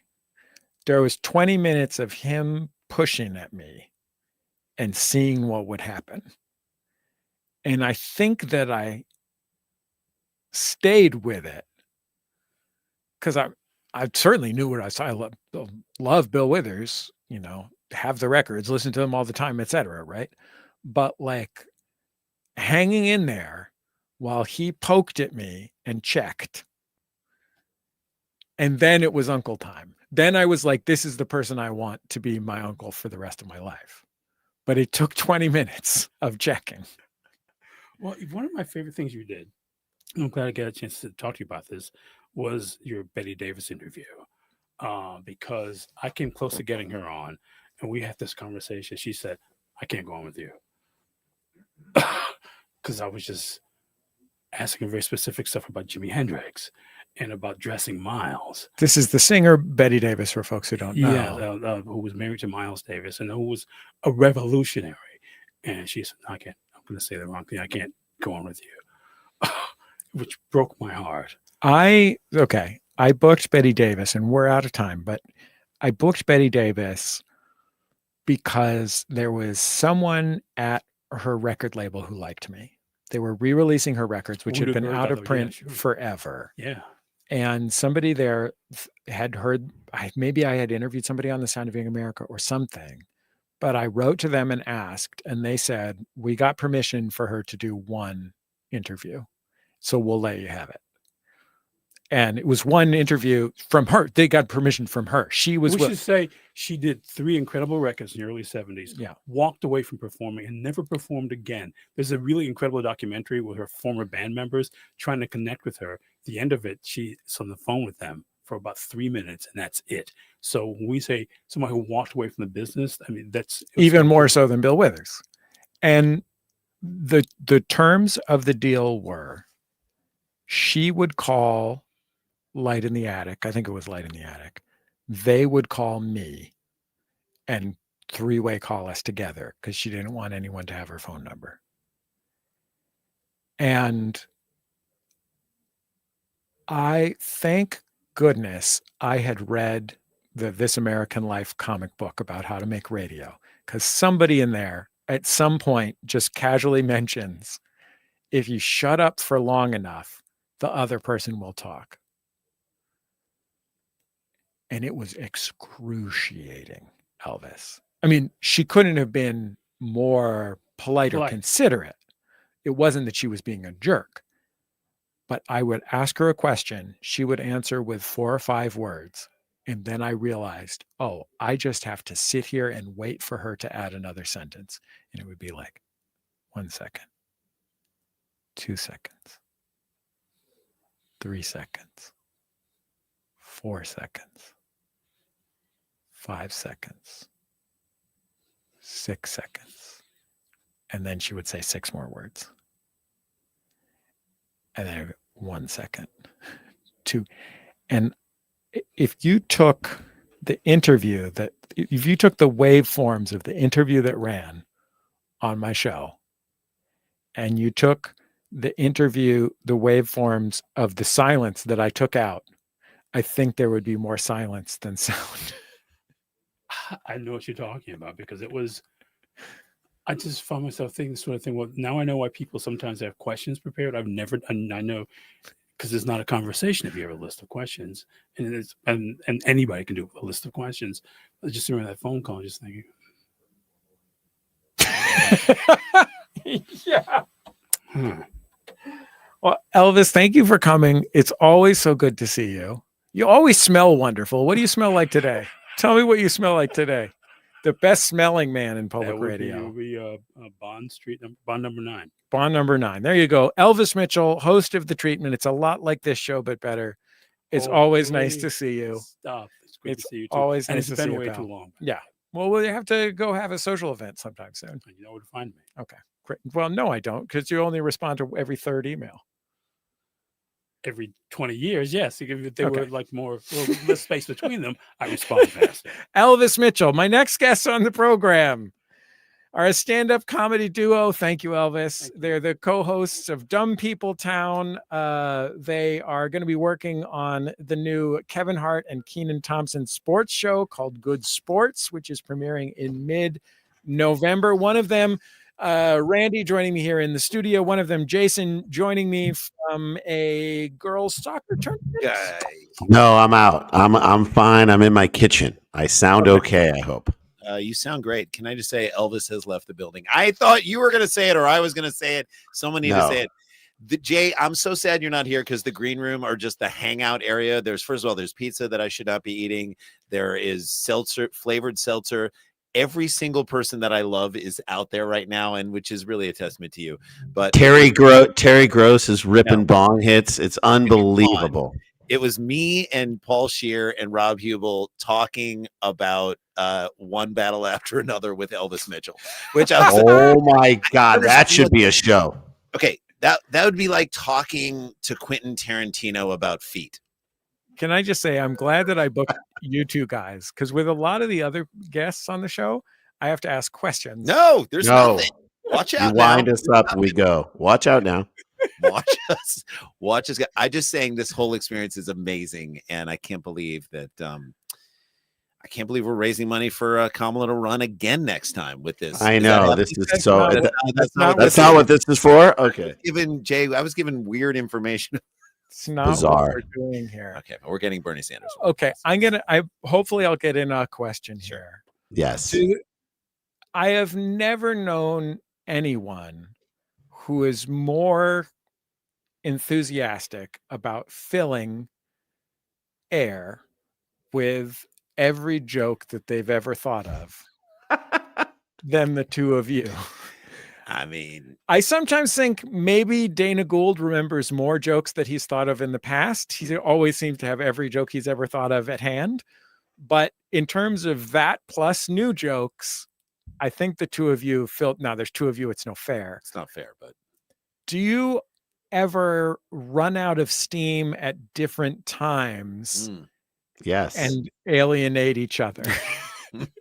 Yeah, we do. I mean, we're normal, but I would say we love this. We live for this. Like, we love making jokes and being funny with each other. Again, Jay, I'm sorry you weren't here, but like that area hanging out there was just joke in the most fun, loving, sweet, funny way. It's like our love language with all of our friends. Like, how do we? Our buddy Brad Meltzer, fantastic author, got an action figure of himself sent to him, and he sent a picture to a text chain of me and Jason and 2 other friends. And Jay just, I mean, it's your joke. So I said, it's so cool that you got an inaction figure because he's not the most active guy. But it was like, we can't stop. Like, that's not for anybody. That's not for air. That's just with our friends in that way. And it just is, I love it. I mean, I've raised 2 kids that are funny. And so like it's how we love each other is by making jokes. It's like when my wife and I are fighting, like if somebody tells a joke, we can get us out of it. It's just like this cheat code to life. So when we're with our friends, it's like the most fun in the world. I love it. When your families are together, which is to say, Randy, when your family is with Jason's family, when the families are together in that way, do your spouses have to tell you to can it? No. No, I think they like it. And, you know, we just come up with, you know, also when people in my family make us laugh, I'm always at times beautifully surprised by it. My oldest daughter, no. My youngest daughter, if she says something that makes me laugh, it is the greatest thing because I'm not seeing it coming, because that's not her. That's not what she trades in. And so when it comes, it's so great. Jay's son is hilarious in a way that is like 16-year-old boy living in LA on the cutting edge of life and just not media, but like social, you know, kind of pop culture and whatever it is. He's bussing. He's bussing. He's straight bussing. Yeah, he's very funny. I mean, he'll come up with like 6, 7 jokes per day. Oh, come on. All right, I'm not doing that. No. It is really funny. My kids are super funny and they know how to get at me. In my family, it's very roasty. Like there was like one time where we were on a family vacation and my daughter was like, let's roast each other. And I was like, well, this will end poorly. It's not gonna and it did. It was like 2 funny jokes for everyone. And then it just got super mean. Can I tell you that the first time my now wife came over to my father's house when we were teenagers, we were maybe 17, 18, for dinner. She left and I saw her the next day and she was really sad. And I said to her, why are you so sad? What's wrong, Teresa? And she said, I'm worried that your family don't like each other. You're like, no, this is how we express our yell in loving yelling at each other. What you see as our weakness is our strength. Like that's the health of the family. I just remember during the pandemic, we took an RV for some stupid reason around like Colorado and Utah to national parks and all that other stuff. And the RV, like the air conditioning could only go like 10 degrees lower than what it was. And it was 108 outside. So it's 98. We're in an RV. We're like near Arches National Park and we're just sitting inside the RV sweating. And it had been like a year and a half in the pandemic. And my oldest daughter said, so let me get this straight. We have been in the house with each other for a year and a half, and you guys thought it'd be a good idea to get into a smaller space for 2 weeks. And I was like, I love you. And then we all sweated it out. Well, Randy and Jason, it's always a joy to see you guys. I love you, dude. Always grateful. Thank you, by the way, for all the times you've come on and help us with our podcast. It's so fun. You're one of a the most fun wonderful things in my life. Wonderful collaborator. You get the joke. You get every time you get, this is the game we are playing here.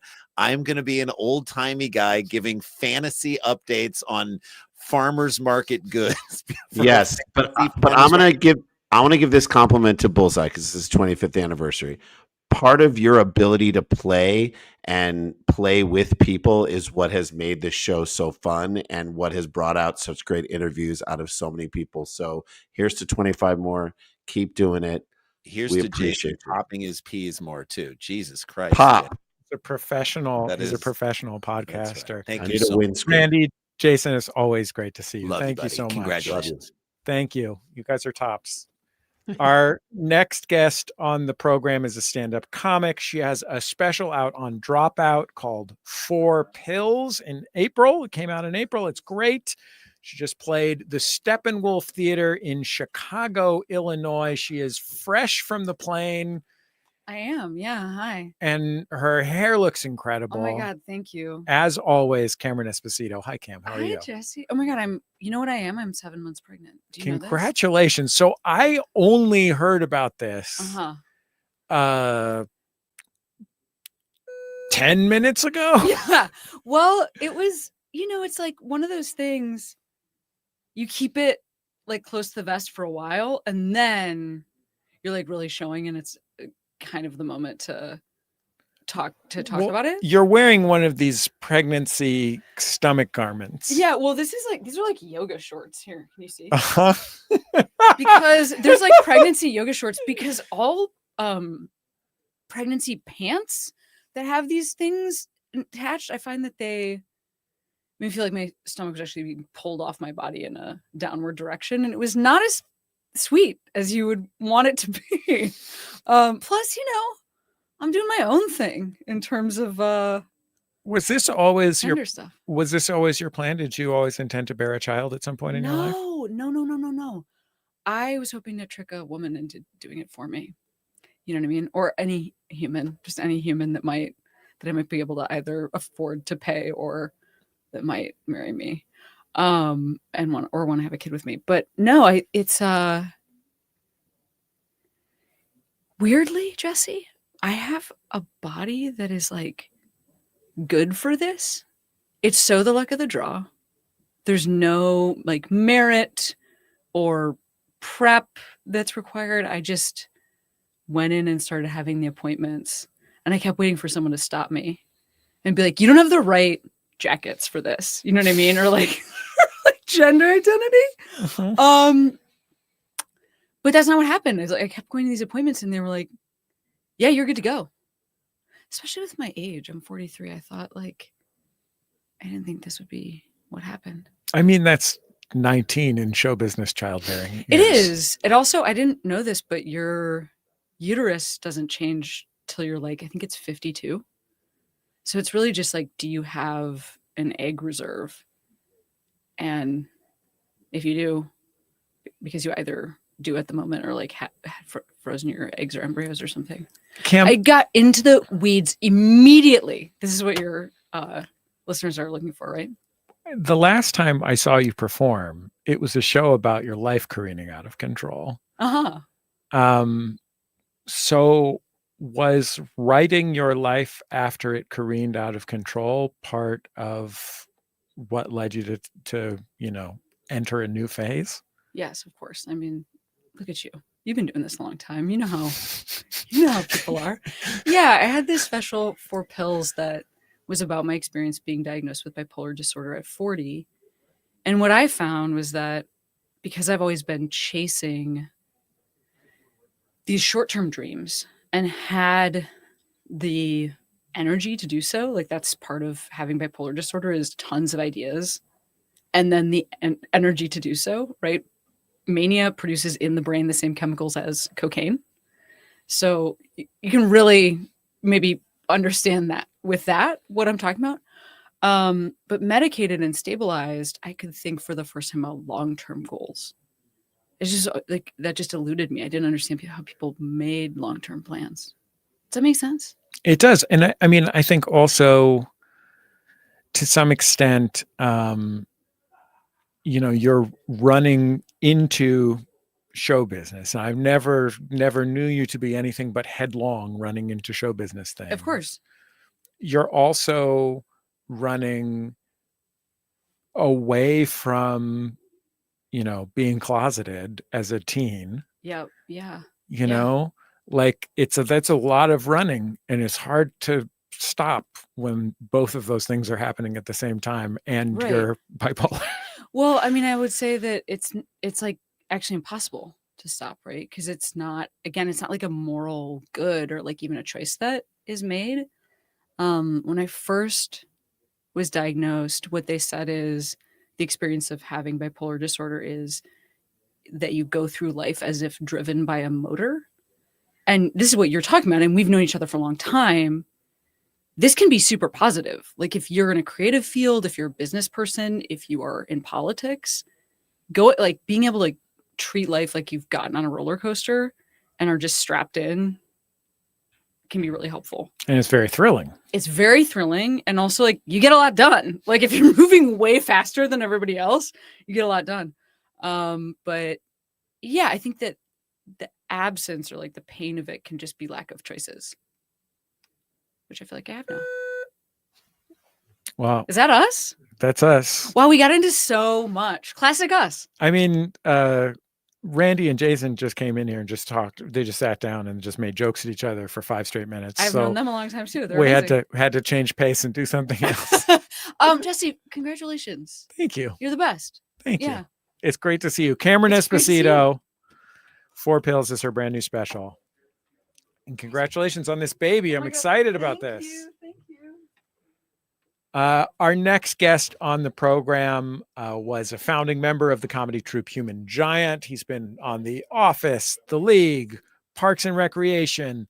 He's on the podcast Dark Web with Paul Scheer, Mr. Rob Hubel. Hello, Robert. How are you, sir? Jesse, pleasure to be here. Congratulations. Thank you.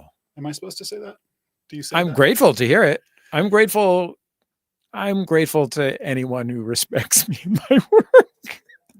Jesse, everybody respects you. I mean, you have I don't want to spoil who's out there in the lobby, but it's like a who's who of the biz. Barack Obama's out there. We should mention Barack Sully Obama's. Sullenberg. Balloon Boy.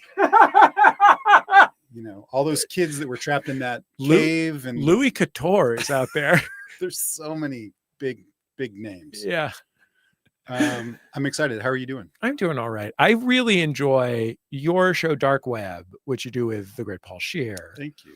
Is perfect for ingestion on social media. Yeah. Because it is basically just the two of you showing awful internet things to each other and making each other react to them. And it was purely what we did during COVID to kind of get through COVID. We started doing that just for fun. I mean, we still do it just for fun. We don't make any money, but like, it was just like, oh, this is so weird. Did you see this thing? It's just, I hope you saw this. I assume you saw this, right? It's just catching each other up on the weirdest clips that we can find. Why aren't you making any money? I don't know how to make money, really. How do you and also, why do I need money? That's a good point. Why do I need that? That's a good point. Might as well just barter. I live off the grid, bro. I leave that to Paul. Paul will figure out how to make money off of it. What's the most exciting thing that Paul has showed you on the show lately? Well, there's a lot of, I am always, joyful to watch people get hurt doing dumb things. Yes. But every now and then it'll take a kind of a wrong turn. Like, I can't remember if I had this or Paul had this, but it was a bunch of old people and they were on like they were all balancing on a log. And suddenly too many old people were on one end of the log and weren't balancing the log properly. And so the log, seesawed up and all of the old people went flying off onto the floor. And, really it looked like they got hurt. And you feel bad laughing at it, but I don't know. I feel great. Old people do the craziest things, which by the way, we should make that show. Old people do the craziest things. You just sold yourself a show on Fox in the year 2000. A hit show. 1999, right around celebrity boxing. Oh, I can't wait. On the White House lawn. Yeah. Exactly. I can't wait for all that. You've also been touring doing improv lately. Yeah, we've been going on the road.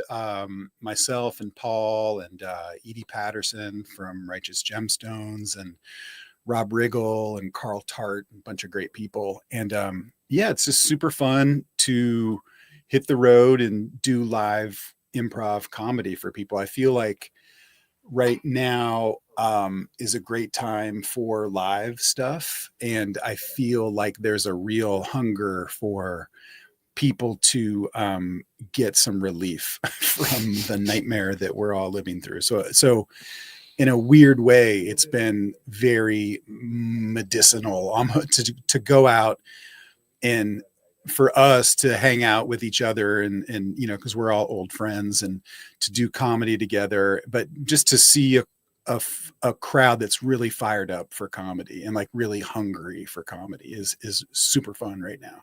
The experience of doing improv can be kind of medicinal as well. I mean, nobody's doing it for money. I mean, I think even in the like theaters that you guys are playing, because you're bringing 42 people to perform, I'm sure you're not taking home a lot of dough. Yeah. But there's something about that feeling of connection with the other people on stage. For sure. I mean, it sounds really, I'm always nervous to discuss improv because it sounds so dorky, but I've been doing it for a long time, and it is sometimes the only thing I look forward to in the week. You know, like I'll have a crazy week coming up, and I'd be like, oh, if I can just make it to Thursday night, you know, I know we have this show at Largo, and it's going to be, I get to see everybody. And yeah, there's just something, you know, purely playful and magical and joyful about horsing around with your friends, creating a purely imaginary situation, but everybody going along with it and painting that picture together is just, yeah, magical sometimes. To me, there is, of course, the like intoxicating feeling of getting a laugh from an audience. That is a wonderful feeling no matter how you cut it. Yeah. But in improv particularly, part of the magic of it is the feeling of making your friends look good. Yeah. Like when like it's great if you're on stage by yourself and you say a joke and the audience laughs. It's great. Yeah. I'm not putting that down. But it's so cool to feel like you helped your buddy get over. For sure. That's a huge part of it is that we all are going to live and die together on this stage right now. And it's either going to be funny and great, and I'm going to make you look good and you're going to make me look good, or it's going to be the nightmare, which is just like, you know, where it just kind of hangs there and it doesn't go well. And I mean, I'm lucky to perform with people that I trust and love, and I always know that something great will come out of it. But yeah, for years when I first started out, you know, there were so many times where you get off stage, you just felt like you'd had been punched in the mouth, you know. but yeah, hopefully we're beyond that now. Well, Rob, it's always so nice to see you, and thank you for taking the time to come here and hang out, and thanks for all your support for so many years. Thanks for having me. Congratulations. I can't wait for you to talk to Sully Sullenberger. He is such an interesting guy. He put that plane down in the river. Can I ask a question? Yes. Has he been drinking? He's been drinking. I think he's just drunk all the time. Okay. I hope he doesn't sue me for saying that. No, it's fine. He's litigious, but thanks, buddy. Thanks, Rob. Rob Hubel, our next guest, as we celebrate 25 years of Bullseye with 25 interviews, is a good friend of Rob's, his counterpart on dark web. He is one of the hosts of How Did This Get Made? He's one of the stars of Dinosaur, the improv show that he tours the nation with Rob and Edie Patterson. He is one of the hosts of Unspooled with Amy Nicholson. Paul Scheer. Hi, Paul. How are you? Jesse. Yes. Thrilled to be here. You and I are due for a basketball game. We keep on talking about getting to see a basketball game, and WNBA season obviously over. Yeah. But I feel like this is going to be our time. This is going to be our time. This is our year. The Basket Buddies? I feel like it's going to happen. By the way, I was actually going to text you today because I was going to offer you a ticket when I'm not in town, but because I thought you might want to go. You might want to bring your kid, have some fun. My daughter loves basketball. Yeah. I also love basketball. Basketball's a great sport. I love it. Love the way they dribble up and down the court. It's so impressive. Yeah. Here's the thing I will tell you. Okay. I have a friend. He has courtside seats. I've never sat courtside in my life. He said to me, "Would you like my seats?" Like folding chairs. This was even better. It's behind a scorer's table, so the team kept their mints and their like all their accoutrement out there. I'm watching people pop mints and gum, and they're right in front. I have like a shot of like James Harden's ass, because that like he just sat in front of me, and I couldn't see anything. And it's a powerful machine. It was amazing. It was impressive. He also before the game started stretched on that same table and fully had his leg up and reaching down. It was impressive to watch somebody stretch as good as him. But I sat on that court, and when I tell you, I have a different respect for basketball after that. It was like, oh, this is a game. Like, you're up, you're removed. It's impressive. It's obviously great. You watch it on TV, it's great. But when you're watching how fast that ball is going, these guys, I know it sounds so stupid, but being that close blew my mind. It ups the skill level. I went to a game with my daughter. It was her birthday present. She's like, I want to go to an NBA game for my birthday. We'd been to WNBA games. We had been to a college game. So I want to go to an NBA game. And the San Antonio Spurs were a terrible team. Yeah. They were in town playing against the Clippers. I said, I'm going to buy it was midweek. I'm going to buy the most expensive abandoned tickets I can find on the secondhand tickets website, So we're way down there. We have, all you can eat seats or whatever. The best. Incredible seats. And the most incredible part of that experience was just seeing Victor Wembanyama do the things he does every day. I've seen pictures of him. I've seen him on the TV. But when I sat in an auditorium where he was, it's like seeing like a mythological creature. It's like, I've never seen any human that looks like this and can do what he is doing. It's elegantly, beautifully. It's really, this goes to my theory, and maybe your audience will support me in this. I believe that every sport needs to have regular people who are pretty good do it before you watch it, and especially at the Olympics. I love the Olympics, but I'm not impressed because I don't understand how hard it is. Just have a person who's pretty good at diving do a dive, and then put the Olympic athlete after them, because I need to have a baseline to know where I'm going. My daughter is obsessed with a series of YouTube videos where former NBA player Brian Scalabrine, who was a sort of like eighth guy on a lot of basketball White teams. Mamba, right? That was his name. Yeah, I think so. Yeah, an NBA basketball player, and not quite a marginal one, but like one step up from a marginal one. But he was famous for being ridiculed relentlessly. like that was like a part of his thing was like, this guy, and it's terrible. He's also in the 99th percentile of players. And on these videos, he as a 40-year-old man or however old he is now, plays against like guys who just got out of college and played Division I basketball and are the superstars of their men's league. And some of them are big, all of them are much younger than he is. Right. And he just takes them apart.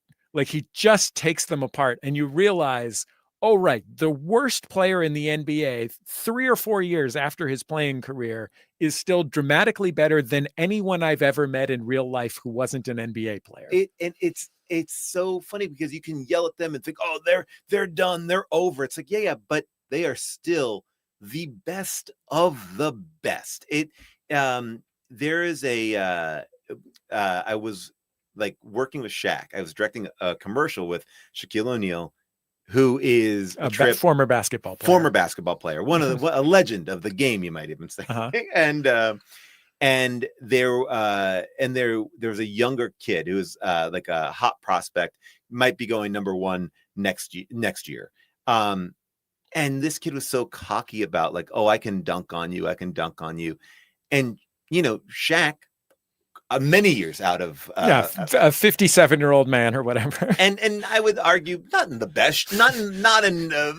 shape, like to get on the court. It was like, no, you can't. You cannot. I guarantee you could not get around me. Like, you'd have to get around me to dunk on me, and you will never get around me. And I kind of believed him in the sense that, like, oh yeah, you've done it. You've done the time and you know enough. It may not be like a game to 21, but you could probably shut down this 18-year-old kid pretty easily.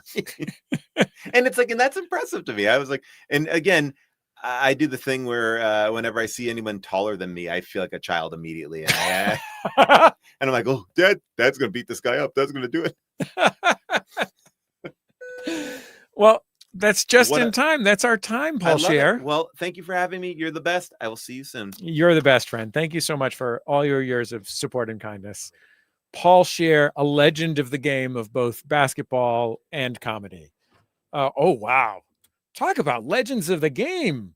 Our next guest on this live stream is an old friend of MaximumFun.org, an old friend of Bullseye and the Sound of Young America. He was Buster on Arrested Development, Gary on Veep. He's the voice of Forky. He was just in the beautiful fantasy comedy film Sketch. Joining us electronically via the internet is Tony Hale. Hey, Tony Hale, how are you? I'm good. Such an honor to celebrate with you. It's such an honor to have you. 25. Yeah, I'm sure you've talked about that. That's Y2K. I know. I haven't thought about it in terms of Y2K. You started this at Y2K. You started this in the year that everybody thought technology was going to shut down because we were changing to the 2000s. And they all ran out to buy gene code jeans. Yeah. Did they? Yeah, I think everyone was wearing gene code jeans. JNCO, gene code. This is quite an honor, though, to be here and celebrate with you. Thank you for having me. I'm very grateful to have you. Where are you joining me from? Alabama. So tell me about, is it just that after you win a certain number of Emmys, you can move to Alabama and still work in show business? Oh, you haven't seen that trend? That everybody does that? When my daughter graduated high school about a year ago, because your daughter's how old now? My oldest is 14. Oh, wow.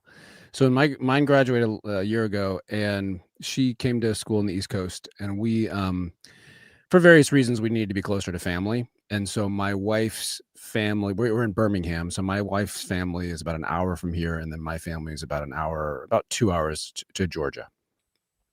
It's a beautiful place. It's also a very different life than Los Angeles. Yeah. But it is, we've been back and that's another thing. We've been back and forth for so many years, West Coast to East Coast to see family. We just got kind of tired of it. But Birmingham is a great city, great food scene, good art scene. I don't know. It's just, we really like it. I mean, we're still in the transition phase I have moments where I'm like, what am I doing? But as a whole, I really, really like it. What are the things that make you feel, what am I doing about it? What are the things where you get anxious? I think, what are the things I get anxious? Oh, here's my list. Remember, we only have 5 minutes total. Exactly. Waking up. I mean, I think I took for granted that I lived in Los Angeles for 22 years, and you're kind of surrounded by people that understand what you do. They're kind of used to the freelance lifestyle. You're used to, I don't know when the next gig's going to come. I mean, I've been gig to gig for 30 years, and you just kind of you'll go to coffees, you'll see artists. We always made jokes about, everybody's writing a script at a coffee shop, But I got used to that environment. Then I was taken out of it. I didn't appreciate it. I didn't appreciate just being able to have those conversations, and everybody was kind of used to those conversations, That's interesting. I remember that one of the things that you were looking for when you first came to Los Angeles was to find a particular kind of faith community. And that was these memories are vague, and I did not prepare for this interview. No. But that's the best kind.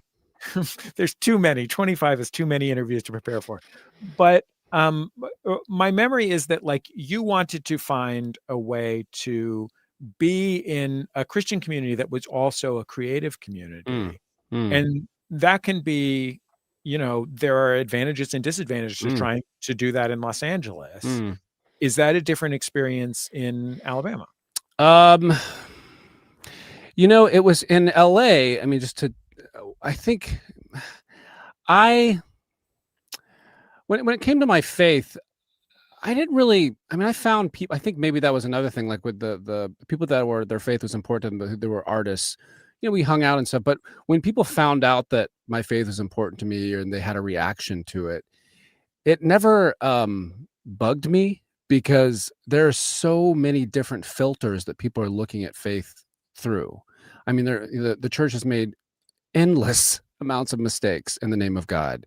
There's been so much trauma, all that stuff. So they're looking at those filters. So I always liked that conversation if they wanted to talk about it, you know?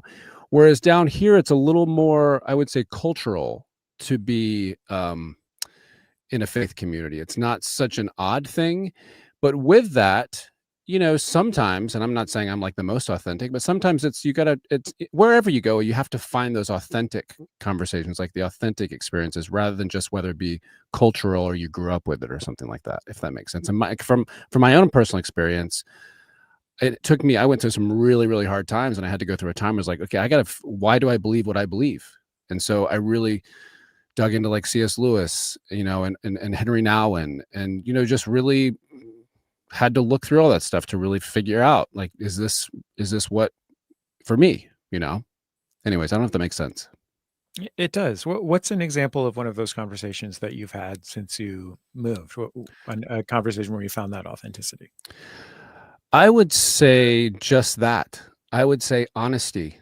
You know, I mean, I've had a lot of conversations since being here, like I did in LA, but it's that we're honest about our humanity. I think many times the faith community wants to put a pretty bow on life, kind of just like tie it up with a nice little bow and be like, look, this is how it's done. And life is so messy. It is so messy, and we are all such works in progress. And when somebody is honest about that human experience and how for them, like I can only speak for myself, with that human experience and that tough stuff, I had to lean on a being who saw a bigger picture. I had to lean on a being who loved me and wanted to walk with me. And so when I find someone who wants to have that honest conversation, that's really a gift. I appreciate your vagueness in defining what that being is for people out there who might be Big Bird and be thinking of Snuffleupagus, for example. You know, that's because I can share mine, but that's the thing though. Like in LA, there were so many different faiths, and because the fact is, I went through a season in my life, I'm honest, where I thought, oh, what is God going to do? You know, how can that kind of control aspect? And it's like, I have no control. We have no control to change people's minds. So why don't we just have a dialogue about what each of our experiences are, you know? I mean, one of the reasons that the higher power in a 12-step program is a higher power is because it's not necessarily about the theology of Christ and God specifically. It's about finding within yourself something that you can count on that, you know, is not just you, you know, something is bigger than you. It's higher. Totally. It is high. I mean, my personally is Christ. My faith is being a Christian. But yeah, I mean, I've been in recovery programs, and I've talked to people, and their higher power is something totally different, you know, and I love those conversations. Well, Tony, we're out of time, but I'm always grateful to get to see you. I'm always grateful to get to talk to you. I hope that you'll be in touch when you're back in Los Angeles. Definitely. Continuing to rule show business. I'm so proud of you, man. This is so fantastic. Isn't that weird? I felt that way about you when you became a major entertainment celebrity. So am I? Oh, okay. Yeah, you're one of the top entertainment celebrities whose email address I have. Yes. All right. Tony, you're thank the best. you for taking the time. Tony Hale, what a legend. You as well. Our next guest on the program is absolutely one of my favorite creative people on earth, a legendary cartoonist and writer, a legendary television designer, animation designer. What is your job called on television shows? I design televisions. You design television. Well, she works for the RCA Corporation, of course. I'm an engineer. Lisa Hanawalt. Hi, Lisa. How are you? Hi, Jesse. I'm good. How are you? I'm great. And congratulations on the brand new show, Long Story Short, on Netflix. Were you afraid after working for so many years on BoJack Horseman, on which you were the television designer? You were the co-creator in charge of the visual portion of the show, essentially. Were you afraid to go back to that? Like you had your scared. No, like you had your own show, Tuca and Birdie, right? But like, were you afraid after this long success to be like, and now we're going to start a new thing? No, not at all. It felt like, working with the same people I've been working with for a long time, like we're all friendly and it's doing something I know how to do. So I was pretty sure I wasn't going to like mess it up real bad. What was different this time? Well, we wanted it to look different from BoJack. And when Raphael was describing the show to me, I just immediately pictured like what the characters should look like. And they're all humans, which is really weird. There's like no animal people. I mean, one of your top moves would be to like put legs and boobs on an animal. Yeah, that's my classic move, is just slap some boobs on there. Or like, put them on like a plant or like a table or whatever. Oh yeah, those plants are great. Those boob plants are fantastic. Thank you. That's like where Tuca and Birdie came out of, is just like I couldn't do like booby plant people on BoJack, so I made a whole new show so that I could do booby plant people. What was different about doing it, having made television for 10 or 12 years or whatever it was? Like, what were the things that you realized, oh, I actually know what I'm doing this time? I knew to make the designs a little simpler. That was a big thing, is to not just like slap crazy patterns on all the like sleeves and pant legs. That's just difficult to animate. It makes everyone's life a hell. What's an example? Tell me about a character that you designed for the new show. What's a character? I really like Shira Schwooper. She's the sister character, and she's played by Abby Jacobson. And I just really like her because she's a huge brat and kind of reminds me of myself. Are you a huge brat? I can be. Really? Yeah. About what are Not you? Here I'm going to be a sweetie pie, but like, she just gets like upset about things easily, and she's kind of all up in her own head. And I don't know, I just relate to her. How does that translate into the aesthetic part of it, the visual part of it? How does it? She's kind of messy, and she's always changing her style. I really like designing her. The show jumps back and forth in time a lot. Like every episode's a different time period, and so we see the characters like grow up and then they're young again. And I really like designing her like as a teenager in high school, because she's like around my same age. And so I'm just like, what was I wearing? What was I looking at in the Delia's catalog? Oh, I thought you were claiming to be high school aged right now. Well, I misunderstood. In some ways, yes. What's your current horse situation? I have a horse. What kind of horse do you have? She's a Norwegian fjord. Thanks for asking. That's a geographical feature, but continue. She's a really stocky, thick pony lady. Oh. With like kind of a stick-up-y mane. How tall? She is 13 hands, which I don't know how to explain that in non-horsey terms. How big compared to, say, a lady or a guy? Well, I'm a lady, and she's definitely like seems the right size for me, like kind of a little, like a curvy little lady. We're kind of the similar, but when I see like a real horse, like a thoroughbred or something, I point and I go, Junie, that's a real horse. You're a stuffed animal. She looks like a stuffed animal compared to them. Do you ever ride a big giant horse? Sometimes, and it feels really weird. It feels like I'm on an elephant. The only time I have ever been on a horse was as a child, maybe as a 13-year-old, 12-year-old, something like that. I got on a horse at a farm that belonged to a friend of my mother's. And it was like a giant horse. Yeah, was it scary? It wasn't just like a standard full-size horse, non-pony horse.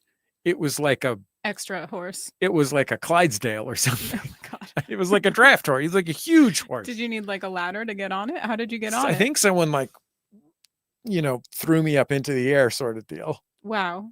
That's my memory. And then the main thing I remember is that it made me nauseous. Really? It was such a calm horse, but it was... The movement made you kind of like seasick? And the terror. Yeah, the terror. That'll combined. Do it. Yeah. Did you get like... Sorry, I was going to ask if you had like an IBS attack on the horse. Why would I ask that? Because you're Lisa Hanwell. This is where my mind went. Yeah. That's my worst fear, is to like throw up or poop on my horse. It's never happened. It's probably not going to. I say that now. There's no way to know for sure. You never know. Yeah, you'll find out one day. Oh, she'd be so offended. Oh, what is the personality of your horse like? Very cheerful, very funny.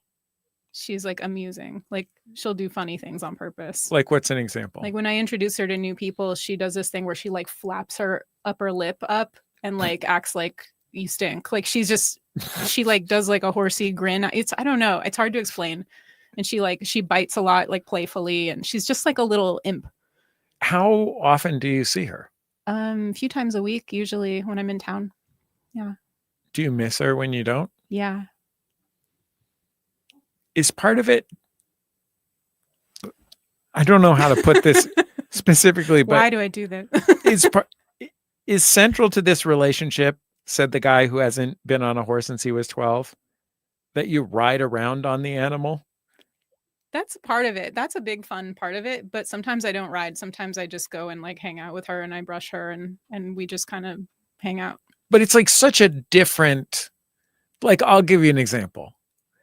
I had a small dog. She passed away. Rest in peace to Coco.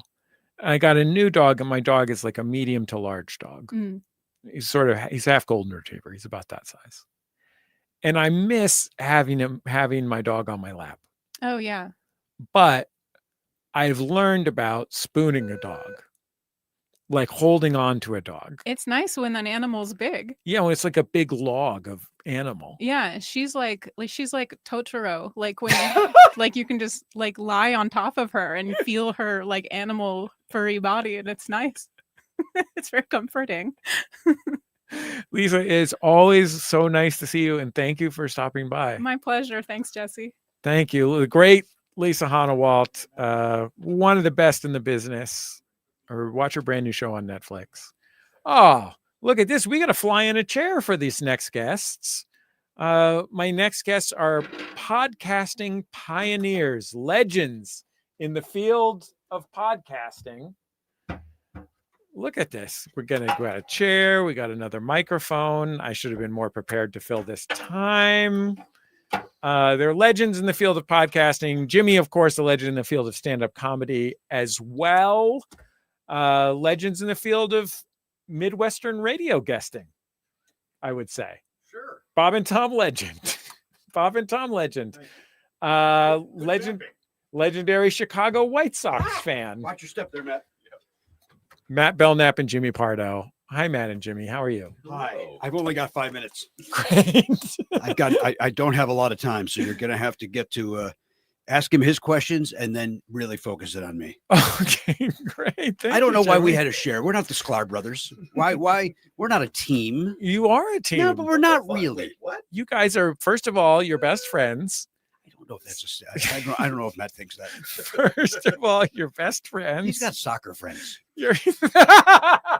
He hangs out with his soccer buddies.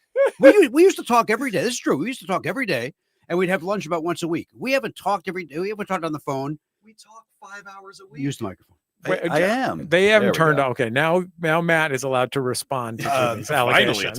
And we don't need anymore because you got your new soccer friends. You're all about these soccer friends. Well, you know how it is.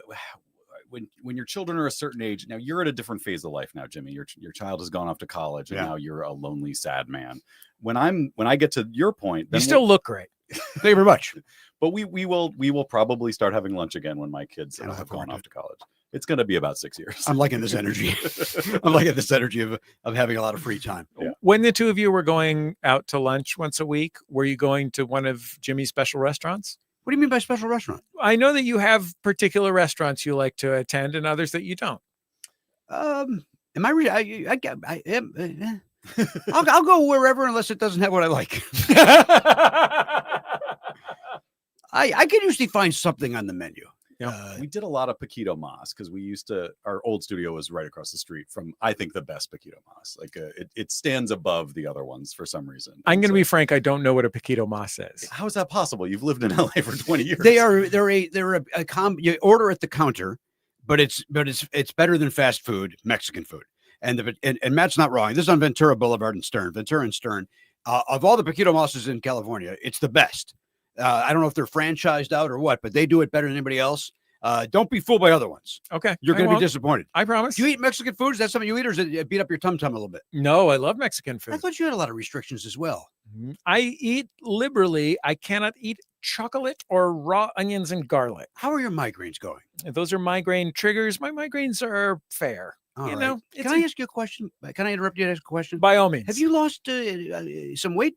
Have you? That's a good question. Other than the 4 ounces of beard you once had, It was mostly beard. Was it mostly beard? Primarily beard weight. Because you look younger than the last time I saw you. Doesn't he look great? I agree with that. You look younger. That's very nice of What you did guys you have to some say. work done? Yeah, I extended For radio? For radio. NPR actually suggested it to me, which seemed Dude, you gotta look. You gotta sound younger. I think it's best you get your eyes done. We're gonna send you to Ira Glasses guy. Yeah, You look great. You look Susan phenomenal. Stamberg has a great recommendation for you to go under the knife is what they call There you it go. Yeah, that's in the show phrase. business. Oh, I get it. You don't have to tell me. I'm in the biz. Can I ask you guys a question? Yeah. Do you think that you get enough credit for your contributions to podcasting? Shut up. You know my opinion on this. No, we don't. No, I don't think we do. I think that people like you and Scott Aukerman and Mark Maron, and in the old days, Chris Hardwick, you always give us credit, and I appreciate that. There are some newer folks that claim to have invented it, and then reporters seem to, and I talked about this with Mark Maron recently. Reporters will like talk to you, and you'll say, "Well, really, Jimmy Pardo and Matt Belknap are the two that started it." And then they decide to not put that in the story, and then because it doesn't fit their narrative of the 4 that they want to talk about, so we get excluded a lot. And I'm not bitter's a strong word, but I wish that we weren't. I think, I mean, Matt, I was going through old hard drives as I was like archiving past Sound of Young Americas to prepare for the 25th anniversary specials that are upcoming. You had to rub that in our face, didn't you? And I found on one of the hard drives my iTunes folders from 20 years ago. Okay. And I found AST radio episodes. Oh, wow. Yeah. The podcast where you interviewed comedians that essentially immediately preceded Never Not Funny. Yeah, it was the sort of beta test that led to Never Not Funny. I remember so we met on a message board, which is a fun fact. We knew each other on the internet before we met in person, but I'm going to Google fun fact because I'm not so sure that qualifies. I think it's very I fun. committed to the bit. Yeah, he brought out the phone. Now he's just texting someone. Yeah, well, it often goes that way. Now it's going to be, what emails did I get? What doctor's appointment can I reschedule? I wish he was kidding. But I remember like learning about Sound of Young America from you.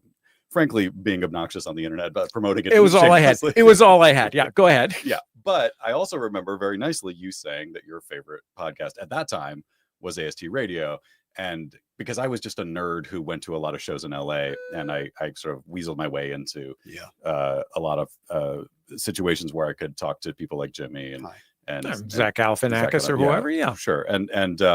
But when I interviewed Jimmy, it was at his dining room table.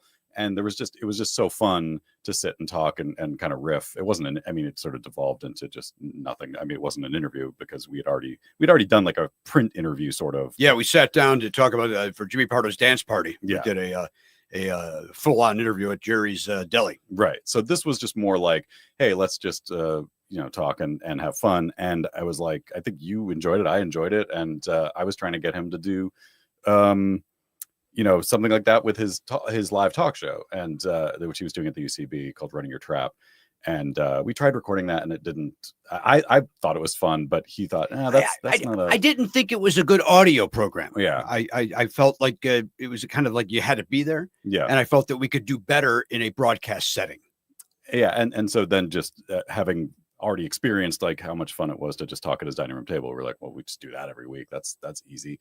And we, I think I'm still having fun doing it. I don't know if you are. Sometimes you just go off into another place. I said this to one of the scholars, I believe it was Randy, not long ago. Within the last Jason hour. Wears glasses. That's my trick. That's my trick, right? Jason, I learned that trick from you. My friend. my pleasure. Happy to do it. But here's what happened. Randy walked up to me holding sunglasses, and I went into a panic. No! I was like, "Oh, wait a minute! You're ruining my scam." I told him this. We're coming up on 20 years. in April, if I'm not mistaken. And then I'm cleaning house. Then I'm gonna go the Mike Schmidt route, and I'm just gonna do my own 3-hour show at my computer at my house. And then even though I fired Matt, email him and go, how do I upload this? And how do I edit? And what do I do behind the scenes? I don't have any experience with this. What's our bank account number? I know nothing. I know nothing about our business. I literally show up and talk. I'm grateful that he runs it. And then honestly, Elliot Hochberg has taken a big role behind the scenes. He's our video producer. And then we have Garen Cockrell, our 15-year intern. And we have a great crew. And to piggyback what Matt said, we're going up on 20 years. And there's not a single day that I say, I got to go to work. I love it. I love every second of it. I really do. There's days where maybe, he's in a bad mood. I'm in a bad mood. Certainly, that maybe it's not clicking the way, but it's one show and it still is a great show, but more importantly, it's fun. And when it stops being fun is when I'll stop. And that'll be when I'm 67 and I'm able to get Medicare, assuming the country doesn't burn. Jimmy, I think first of all, that Never Not Funny was the first comedians talking to comedians show, which is now the definitional format of people talking to each other on the internet. For good and ill. But I also think that you, Jimmy, were always deeply committed to the idea of broadcasting. True. And that is not something that all comedians bring to a microphone. Thank you for saying that. Sincerely. But I honestly, guy, you just made my day. I mean that sincerely. I take that part of having grown up idolizing Steve Dahl and Gary Meyer out of Chicago. You mentioned Bob and Tom. Those guys are terrific broadcasters. There's other Kevin and Bean, great guy, that I glean things from. In addition to, I think it's just in me. I think it's part of, I could have gone into broadcasting instead of comedy, but the light was calling me, Jesse. But I appreciate you saying that. When you say the light, the sweet release of death, the one, the light at the end of the tunnel. That happens when I'm 67 and a half and I'm out. Hey, I get free healthcare, dead. I feel that what you just said, whenever I see clips, reels, or whatever it's happening, shorts, on YouTube or whatever, and I see other people sitting around doing their quote unquote podcast, it's like, this is nothing. This is nothing. And it's, why do you have 1 million views? It's just you and your friends yanking, I mean? It's nothing. There's no broadcast quality to it. It's, they're too comfortable. I'll say that. There's also a weird comfort level on people that shouldn't have that kind of comfort because they don't have it. So it's have a little bit of a butterfly in your stomach. So, I mean, they're just too comfortable, and it's weird to me that they have that at like a year in. It's very strange, and they also like that. Like, well, I'm going to be like Dane Cook on MySpace. I'm going to start a podcast, and that's going to make me famous. Good luck. Yeah. What I think is interesting is I always sort of thought that your sort of character of like the sort of buttoned up broadcasty guy was sort of, not consciously ironic, but it played as sort of an ironic joke because like we're literally at a dining room table with a $200 mixer. Like it's so not professional, but you are treating it like you. Yeah, I got to tell you, it wasn't ironic. but to me, that was part of the joke of it, or like what part of why it was funny to me is the same persona you take on when you're on stage. It's like you're treating like a bar in Hollywood, like you're hosting the Tonight Show. And that's a fun contrast to me. Like, it's just a funny, anachronistic thing to see unfold. Like, why is this guy acting like this matters? Like he's broadcasting to 40 million people. Well, he couldn't be further from the truth. All I heard is, well, now I've heard two things: that we don't have that big of an audience, and because you've been telling me we have 40 million listeners, and I bought into it, and B, you just reminded me that I am not hosting the Tonight Show. Those are the two things I apologize. That was one of the goals 19 years ago. We set out, this is going to be the stepping stone to you hosting the Tonight Show. I don't know that it's getting, we haven't gotten any closer to that. I think Jim Fallon's doing that job. He's got that all settled there. To be honest, the Tonight Show is coming towards you. Right. Like, you may be static in your in your approach to the Tonight Yeah, Show, you but think it's the coming to me? Tonight Show's come in our direction. They all are. I mean, Kimmel, a few months before all this other stuff happened with him, he was kind of talking. Like, it sounded like he was like, I don't want to do this anymore. I'll just do a podcast. I think people realize it's so much easier. It's so much more fun. I know that a lot of people will lose their jobs, and that's unfortunate. But like, you don't need 200 people to do what we do. You need but you know 4. what? But yes, you agreed with that. But like, if you go over to Conan, that's a compound. Right. They still treat it like it's a TV show. Yeah. There's all these people involved, and it's like, dudes, we did this at my table. Yeah. Like, that's all you need.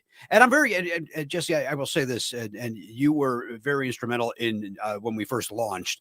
I think it was a combination of my stand-up following, being on Bob and Tom. Certainly, I had that audience that came to it. AST message board. But you were very instrumental in spreading the word of Never Not Funny. Mm-hmm. And so I appreciate that. And I also appreciate that Matt Belknap came to me so many years ago and said, let's start a podcast. Would you like to do this? And because without people, because I'm the face of the show and I'm the funnier of the two, certainly by, a mile. I said that thing about Trigger the other day that was really good. Remember that joke? Oh, about the horse? Yeah. Yeah, it was a good piece of business. Go and listen to it. I'm not going to. Oh, you're going to love it. That's a teaser to a 7 out of 10. You told me to retire on that joke. Yeah, it was great. It was a good joke. But everybody, it's always Jimmy Pardo. But if Matt Belknap had not asked me to do it, I wouldn't. I might have eventually done one, but like everybody else. But I'm very grateful that he came to me and wanted to do it. And he showed up in his unbuttoned flannel shirt for a meeting at a coffee shop on Sunset and Crescent Heights. Yeah. And we sat there for 4 hours, and here we are 19 years later. I'll say it like a bickering old couple. Well, guys, we're done? Yeah. Well, first of all, there's a couple ways we can tell that we're done. We've used up our time. Yes. You guys have mentioned enough intersections. So you filled the intersection quota that my producer, I presume, gave you on the way. He said, please mention 4 intersections. Yeah. Matt Belknap, Jimmy Pardo, thank you for taking the time. I'm so glad to be pals with you guys. I'm such a fan of yours, as you know. Congratulations, man. This is a huge accomplishment. I'm so excited that look, you were in it before anybody. Like, you were in it before podcasting was a word. I feel like it's an amazing thing that you've done. So. Can I just say congratulations to all 3 of us for continuing to not fail? You know what? You're not wrong. We're 3 lucky dudes. Yes. And again, congratulations to you, and honored that we were asked to be a part of this. I'm looking forward to visiting you guys on your show. Jimmy Pardo, Matt Belknap, always a delight. We're going to take a little break. We're going to take a little break on the live stream so that I can go to the bathroom and have a piece of pizza. We'll be back in 5 minutes or so. We've got Janet Varney, Solomon Giorgio, David Wayne, Lisa Loeb, Elliot Kalin, and the great Bob Odenkirk around the corner. Please stay tuned. Maybe I should be addressing this camera over here.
Welcome back, everybody, to the Bullseye 25 for 25 streaming spectacular. It's the 25th anniversary of Bullseye with Jesse Thorn. I, of course, am Bullseye. We are interviewing 25 people in a row to celebrate the 25th anniversary. My next guest actually just asked me, does it feel like you've been on the air for more than 2.5 hours? And the honest truth is it feels like less, because I am so happy to see everyone. And it is really nice to see my friends that I've made from hosting the show, my friends that I have made in real life and invited onto the show and have been part of the show. And I'm being reminded that this, I guess, is my life's work. And I'm happy that it is, and I'm happy for the relationships. My next guest on the program is a longtime friend of this show, a longtime friend of Maximum Fun, the producing organization behind this program. She's a comedian and actor. She was on You're the Worst. She was on The Legend of Korra. She was the titular Korra on The Legend of Korra. She's the co-host of the podcast E Pluribus Motto, a podcast about state mottos with my friend and co-host John Hodgman. So we are co-hosts by proxy. She is also one of the stars of the new Netflix series Splinter Cell, which drops later this month. Janet Varney. Hi, Janet. How are Jesse you? Thorn, thank you for including me in 25 for 25. What number am I? Do we know? Are we keeping track? 21? Something like that. 21. Kevin Ferguson, what do we got? More like 18 or 19. 18 or 19. 18 or 19. 18 or 19. Yeah, we've had a couple. Lucky 18 or 19. Tanya Mosley from Fresh Air, her child had a flag football injury. Oh. She was unable to come. There's been a couple of And there will be. That's life. That's the way it goes sometimes. That's what you've learned to do over time. You know, you started in radio. That was live, baby. And you that know was what? Live. You had to go with it. Am I starting to think maybe I shouldn't have told Judy Greer that we already had enough celebrities booked? Yes, maybe I am thinking that. Pre-bumped Judy Greer. I pre-bumped Judy Greer. Sorry, Judy. Wow. Sorry. Judy. She's a nice lady. She's a nice lady. She does exercise trampolining. She does? Yes. Maybe I should do that again. I guess I'm at the age, or just have had enough injuries doing things, that everything someone says they do now for sport, I'm like, how would I hurt myself doing that? Like, that was my first next thought after, like, that sounds fun. Janet, you are now a true nerd celebrity. You were always a celebrity nerd, but now you are a true nerd celebrity because of being the voice of a famous anime character. How does that experience agree with you? It agrees hard with me in a big, great way. I don't know what it would be like if it were not something that I loved so deeply. That feels like a real just stroke of good fortune, because there are lots of things that are good and fun and great that people get really into that I have total respect for. But I can watch a thing and know for sure, like, I like this. If I were one of the lead voices, like, I would be very proud and happy to do it.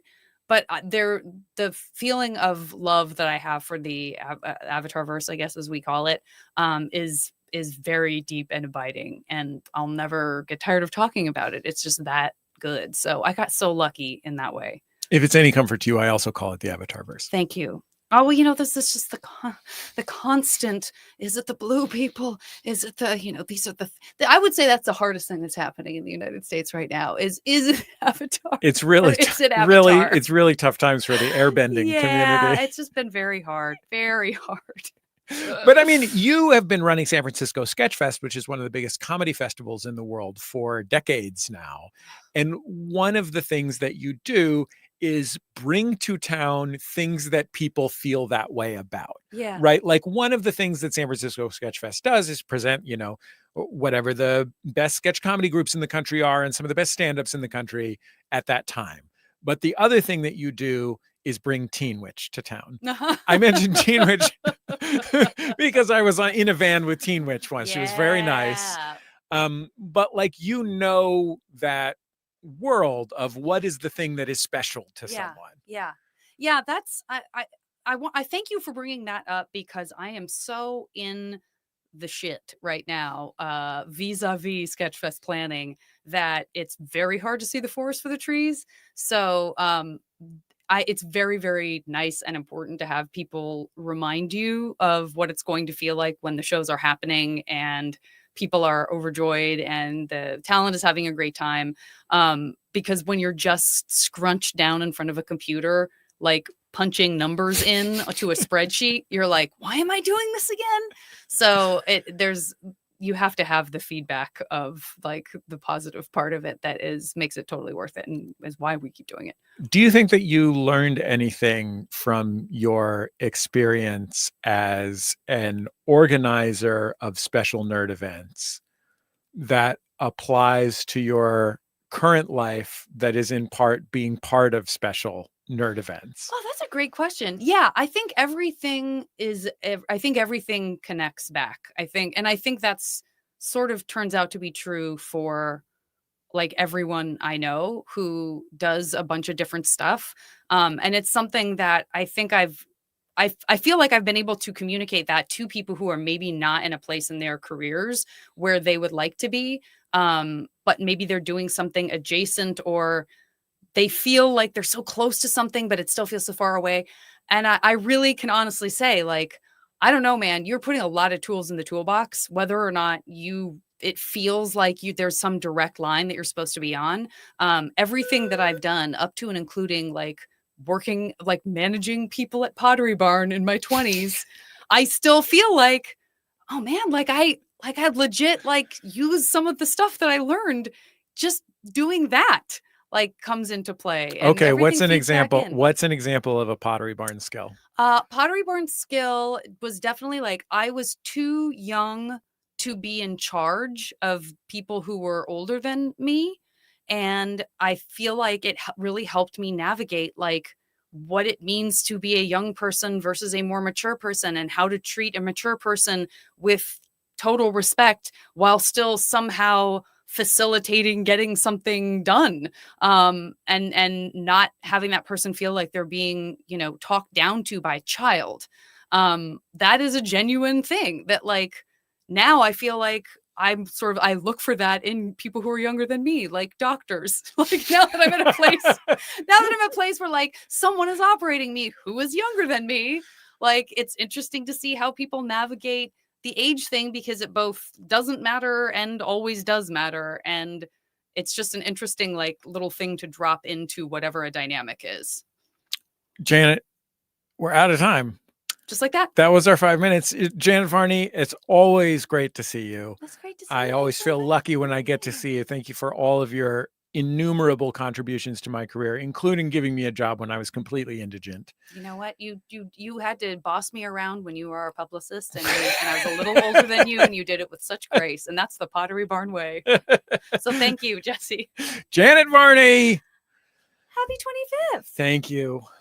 It's Bullseye. We're doing 25 interviews for our 25th anniversary. My next guest is one of my favorite stand-up comics, as well as a brilliant comedy writer. He's currently writing on the 3rd season of Survival of the Thickest, which will be out next year on Netflix. Mr. Solomon Giorgio. Hi, Jesse. Solomon, can I tell you something that I was thinking about as I was thinking about you coming in? Yeah. All stand-up comics make comedy albums. Mm-hmm. All stand-up comics who get to the point of having an hour anyway. Yeah. At this point, there's like clubs where they'll just be like, do you want to record an album while you're here? Yeah. So it's everybody. You can just throw it on Spotify. You don't even have to pay to have CDs burned. No. These albums have different levels of commitment to even their titles, to say nothing of their art direction. Yeah. Your stand-up comedy album has the most extravagant art direction yes, of any comedy record I have ever witnessed with my eyes. Yes. Tell me, describe the cover of your album for me. The cover, I specifically, I wanted to do full glam, and I got custom nails done, these really long black nails with just amazing like rhinestones put on them. And did you already have a person? I got the nails first, and then I hired a makeup artist for the shoot. And I mean, a nails person. Did you have a person like? Yeah, there's a separate person for the nails. Right. I know, and I'm aware. Solomon, don't gay-splain to me. Solomon, what I mean is, did you already have an extravagant nail person? Because some people have a special person.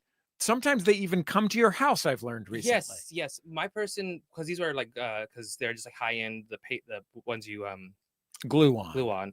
And it was actually just a friend of a friend. Well, now we're friends ourselves, and she just happened to take on the skill, and she was amazing at it. But she no longer does it, so no, you cannot get the nail girl again. So you got the giant nails. I got the giant nails, and I pretty much just looked at the makeup artist, and I was like, Grace Jones. I probably said it 3 times throughout, and she delivered. She like gave me this amazing big smoky eye, big lashes, this metallic lipstick, and that was the cover. It was like, and the photographer Kim Newmoney, who's like one of my personal friends, and she's an amazing photographer. She was like, red light from one side, blue light from the other side, and it really made this just really bold cover out of it. So, did you have hair at the time that you conceived of? No, I'm not wearing. I'm just bald. But you're not. You have. So what I'm asking is, as you sit before me right now, you have a gorgeous hairline. Oh yes, Solomon has gorgeous hair. It's the Ethiopian forehead, as I like to call it. It's spacious, but it's still but dignified, handsome. And on your album cover, you are as Grace Jones. Yes, as like you just put your head into a bowling ball shiner. Yes. So I put my trust into some amazing people, and I ended up, because I had the idea, but it just like, I'm one of those people who's very fortunate when I make an artistic decision that I have people who can make it better than my own actual thoughts. And that is very lucky and very queer and very fortunate. Do you feel like you are where you should be in your stand-up comedy career, Solomon? Well, for me, stand-up is such like an insanely large passion that I actually truly genuinely never thought I'd even get this far. So I'm now mentally catching up to the fact that I want to keep going. And so I'm now in the place where I'm like kind of just doing like a career revival, because I just kind of like took a backseat for writing, and now I'm like, oh, I miss talking to people. I miss that level of validation. I'm a narcissist. I didn't need it. Do you think you found your audience as a stand-up? I mean, I've seen you perform for very general audiences, and you go over great. I feel like finding your audience is always going to be. I think that's just comes with finding your voice. Like, I definitely have more people who show up to things. I have people who are considered themselves fans, but in all honesty, like, I'm always constantly in the pursuit of more audience, and just for me, it's always going to be about what can I do to make my point of view funny to as many people as possible. So I'm not really concerned if I end up finding my audience out of it. Like, I'm happy to have nothing but a bunch of strangers who have to convince that I'm funny. Would you like to be a queer icon? I already am, and it's just fine. It's only okay. It's only okay. You're telling me. It's just like, you just kind of. You just take it day by day. You just wake up and you're like, yeah, I'm amazing. And then you go to bed, still stunning. And it's do you call Liza for advice? It takes a lot of work to serve all day, but I do it. Well, Solomon, as you know, you're one of my favorite comics and favorite funny human beings on earth. One of the truly one of the funniest people, and I mean that from the bottom of my heart. And I'm very happy to get to see you. Thank you so much. I really appreciate that. I agree. Thank you for coming by, Solomon Giorgio. Speaking of some of my favorite people who are funny on earth, this is one of my all-time comedy favorite heroes. Joining me by speakerphone is the one and only Mr. Bob Odenkirk. Don't we have a phone machine? Why are we miking a speakerphone, Kevin? He doesn't know how to. Analog, man. He doesn't know. He tells me he doesn't know how to work the phone machine. That's how young he is. He doesn't. Well, Bob, thank you so much for taking the time. It's so nice to get to talk to you. Did you know My original co-hosts, Jordan and Gene, who I did the show with in college, were just here. And one of the things that happened in my life that changed my life was Gene was from the Valley, and he had a video store near him where you could buy bootleg VHS tapes of television shows. And he brought extra long play videos of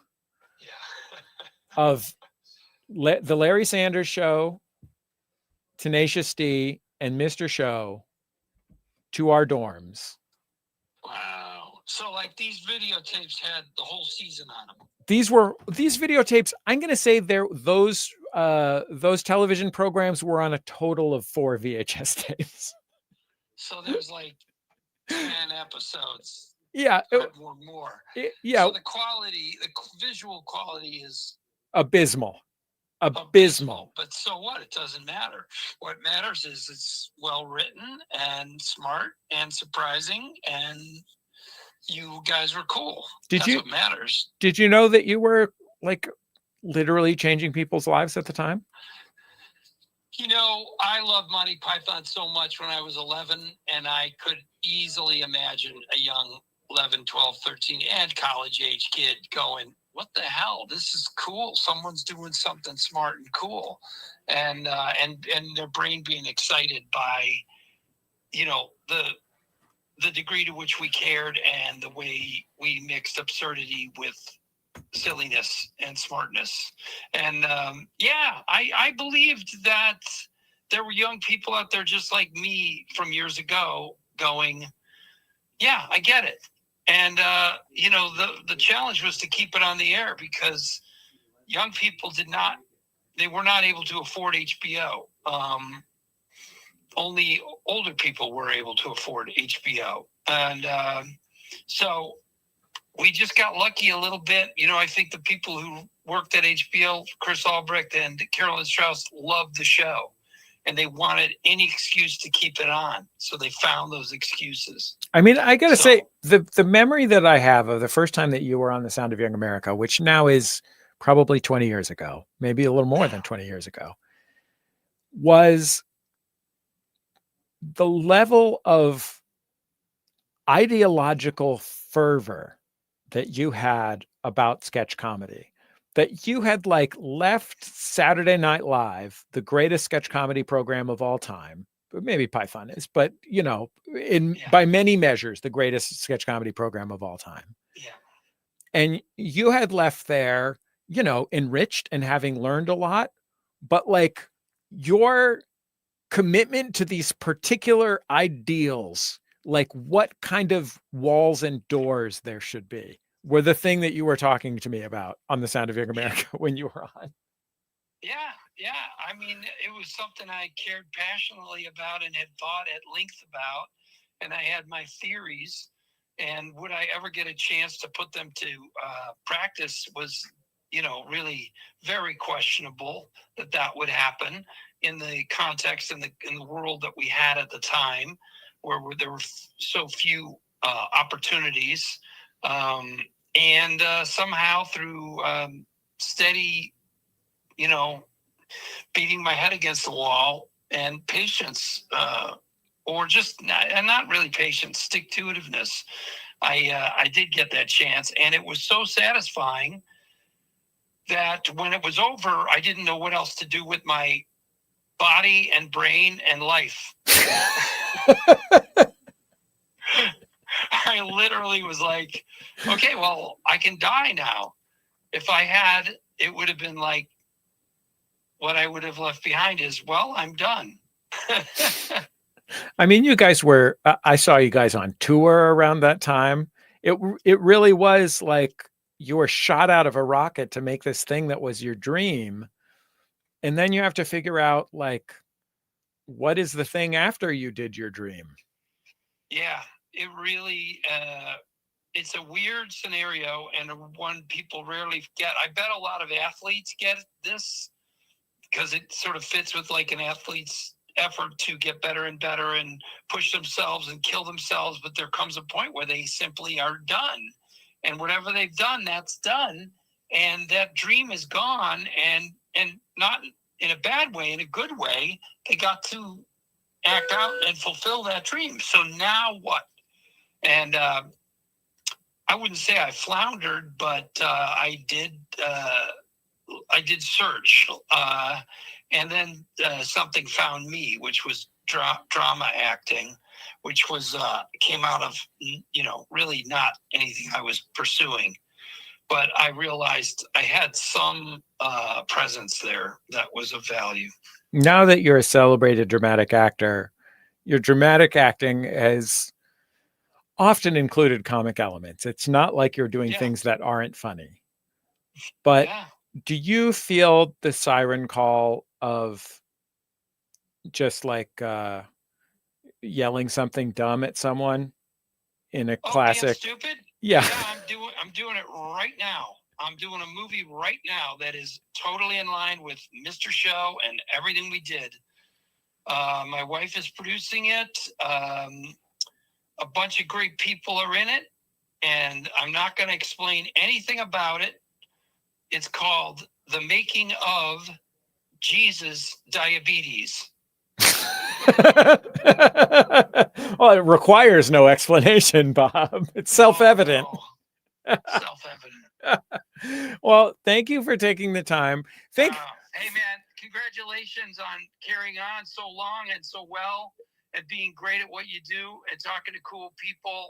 And thanks for including me in it. Of course. And Bob, thank your wife as well. Another person who was on the show when I was still doing it out of Santa Cruz. So grateful to her for doing it and for her help in later years with her clients when she became a show business big shot. Right in the other room. We're shooting the movie now. Okay. Well, I thought I would be done hours ago. Well, thank you for making the time, Bob. It's always nice to get to talk to you. I hope we'll see you again soon.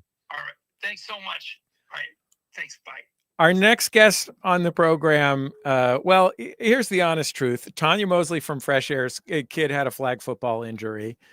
Somebody else had a family situation that came up, and we got to have 25 people on the show. So our next guest on the program is the senior producer of Bullseye, the producer of Bullseye for the last, I don't know, 7 years or something like that. I couldn't tell you.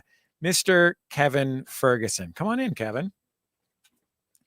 It's amazing to me, Kevin, all these years producing the show, and you never learned to use the phone machine. We've had that phone machine for a long time. Let me move this mic up a little bit. We have not used it in like 6 years. I don't even know if that thing is still plugged in. And the fact is, Bob Odenkirk called me. He was very nice. And he was like, I'm so sorry the shoot is running long. And I was like, well, do you want to do it over the phone? And he was like, yeah, I can do it right now.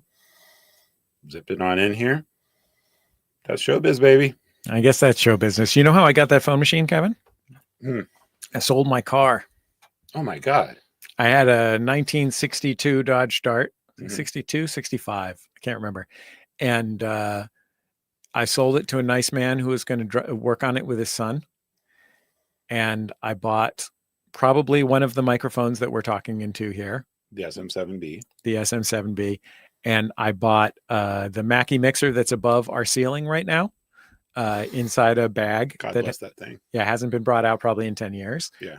And I bought that phone machine, and the phone machine was the expensive purchase. Yeah, those used to be very pricey. That was a like $1,500 machine. I bought it secondhand, but I think it cost me $600, which was $600 more than I had. Do you remember when I texted you the other day that I found a fully functioning ISDN machine?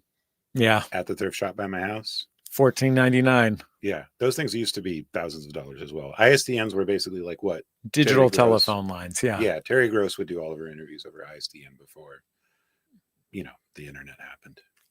Kevin, how long have you been the producer of Bullseye now? I started in October. Wow. October of 2016. You ever thought about quitting? No.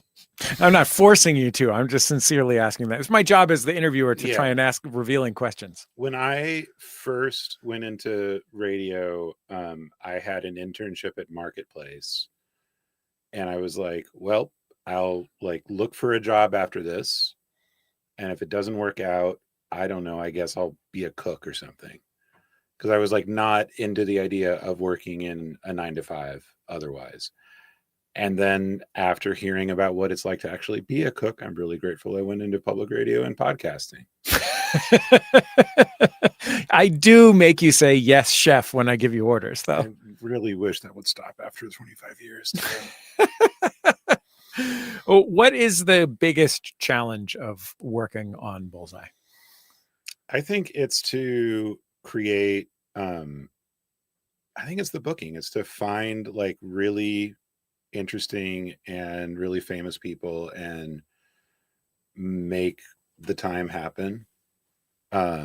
Like, you know, we worked really hard to get Bob Odenkirk on, and things happen. We're so grateful that he set aside the time, but it's just making the thing happen and not panicking if you can't do it. I've worked in a lot of like live radio situations, and when something goes wrong, you just gotta roll with the punches. You have to do something every week. That's my greatest terror, is to host. I consider the apotheosis of public radio to be hosting the local midday call-in show. The Air Talk with Larry Mantle here in Los Angeles, Forum, formerly with Michael Krasny in San Francisco, the Brian Lair show or whatever. That world where there's 75 things happening at once is awe-inspiring to me. You know, A. Martinez, the Morning Edition host? Yeah. He was a sports guy before he was a public radio guy. And he would do, even when he was a public radio guy, he would still do like Lakers on the line. He loved it. He loved it because he could just go to the calls, have some guy talk for like, 20 minutes about like why they brought Jeremy Lin on or something like that. And just kind of toy with the callers for a little bit. Nothing he liked more. He was so relaxed by it. And that is equally crazy to me. Do you think that you should have just gone into producing live call-in radio where your only job is to like circle some newspaper articles for the host and then screen calls? I did that for a little bit. I was talking to Randy Sklar. We had a segment that we did once on this show about twins, and the host, this was when Julian Castro and his twin both appeared at the DNC. And the host was like, aren't twins kind of creepy?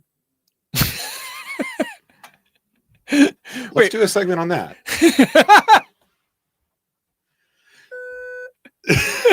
Well, let's leave it there. Kevin Ferguson, thank you so much for joining me on Bullseye. Kevin is senior producer of Bullseye for almost 10 years now. Yes. I'm so grateful. Obviously to say I couldn't do it without you is an absurd understatement. Very it's grateful the to be most here. literal thing. I'm so grateful for your partnership in making this show. All right. Bye, everybody. Our next guest on the show is another both beloved hero of mine and longtime repeat guest on this program. He is one of the founding members of the state. He was the director of Wet Hot American Summer, among other films. He is one of the members of Middle-Aged Dad Jam Band, which is a cover band with other people he knows, like Ken Marino, that plays real venues in front of real crowds. And frankly, does a great job, an almost upsettingly great job. David Wayne, welcome back to Bullseye. Nice to see you. It's nice to see you way too. too long. I'm adjusting this for no particular reason. Sorry. What gave you and your fellow Middle-Aged Dad Jam Band members the temerity to think that you should perform in front of others rather than just alone in a garage in shame like most dads do? I like the word temerity. Thank you. It's a great question because we had, at least at first, really had no business doing anything other than just playing for each other in the garage. But it was, we were jamming in the pandemic and we were like, this is so fun. And you know what happened? We got called up by Janet Varney, who you might have met at some point. Just in this studio moments ago. Oh my goodness. Yeah. And they were like, these jams we've seen on your Instagram, you want to do something like that here at the, actually it was more like, what do you want to do at Sketchfest? And I'm like, how about our band? And they were like, oh, okay. we'll figure out something. But we said, what's going to be the middle-aged band? And then we did a little test show right across the street here at Dynasty Typewriter. And we put together this performing band of which is me and Ken and other dads and my son and like my niece and a bunch of friends and random people. And it kind of did coalesce into a band, like a cover band. And it's just super fun. And do you have to explain that you're doing this when you're like, you directed another feature film recently? Yeah. When you're in a show business meeting and they say, what have you been up to? And you're like, oh, I'm touring with my cover band. It's really more the opposite. It's more like people come up to me and they're like, hey, I love the band. And I'm like, oh, great. Can I get a job doing what I've been training myself to do for the last 40 years? No. Tell us about the band. Like, when can you play at our party or something?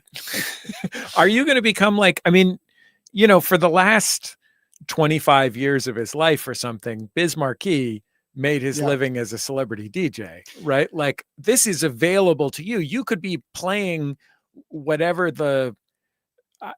obviously the celebrity party that came to my mind was an abusive one, as it turns out, we recently learned. But like, you could be playing a different. I want to play all the tech bro parties. I want the billionaires to hire us. Okay. And give us tips.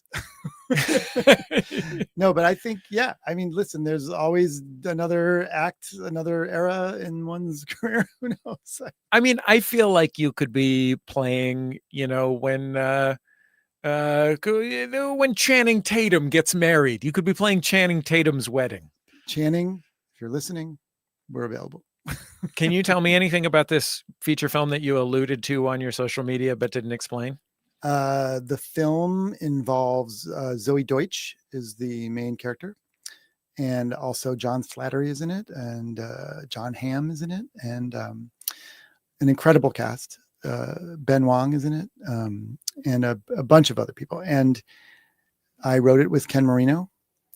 And if you know me at all, it's very David Wayne.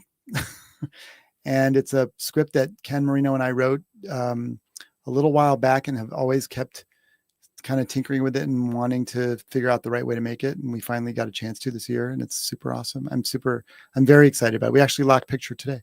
Congratulations on that. And I'm just grateful. It's harder and harder to make movies, especially comedies. And we shot this here in LA, and it's an independent original film that's not a IP or anything. And it was a very cool opportunity to do it. It would be amazing if you had been talking about it that entire time, and then I just found out that it was based on Tony the Tiger. Yeah. It's the Frosted Flakes movie. Don't judge. Is it easy for you to lock picture? It's not that hard. And it's funny. I told a few different people that, we're locking picture, and they're like, oh my God, it must be so exciting. And what a momentous moment. And it's this part of the filmmaking process is such a slow drip because you've kind of finished it a few weeks ago, and then you still got months more to go before it's really fully done. But this is the point where we theoretically have stopped the picture editing process, which is exciting.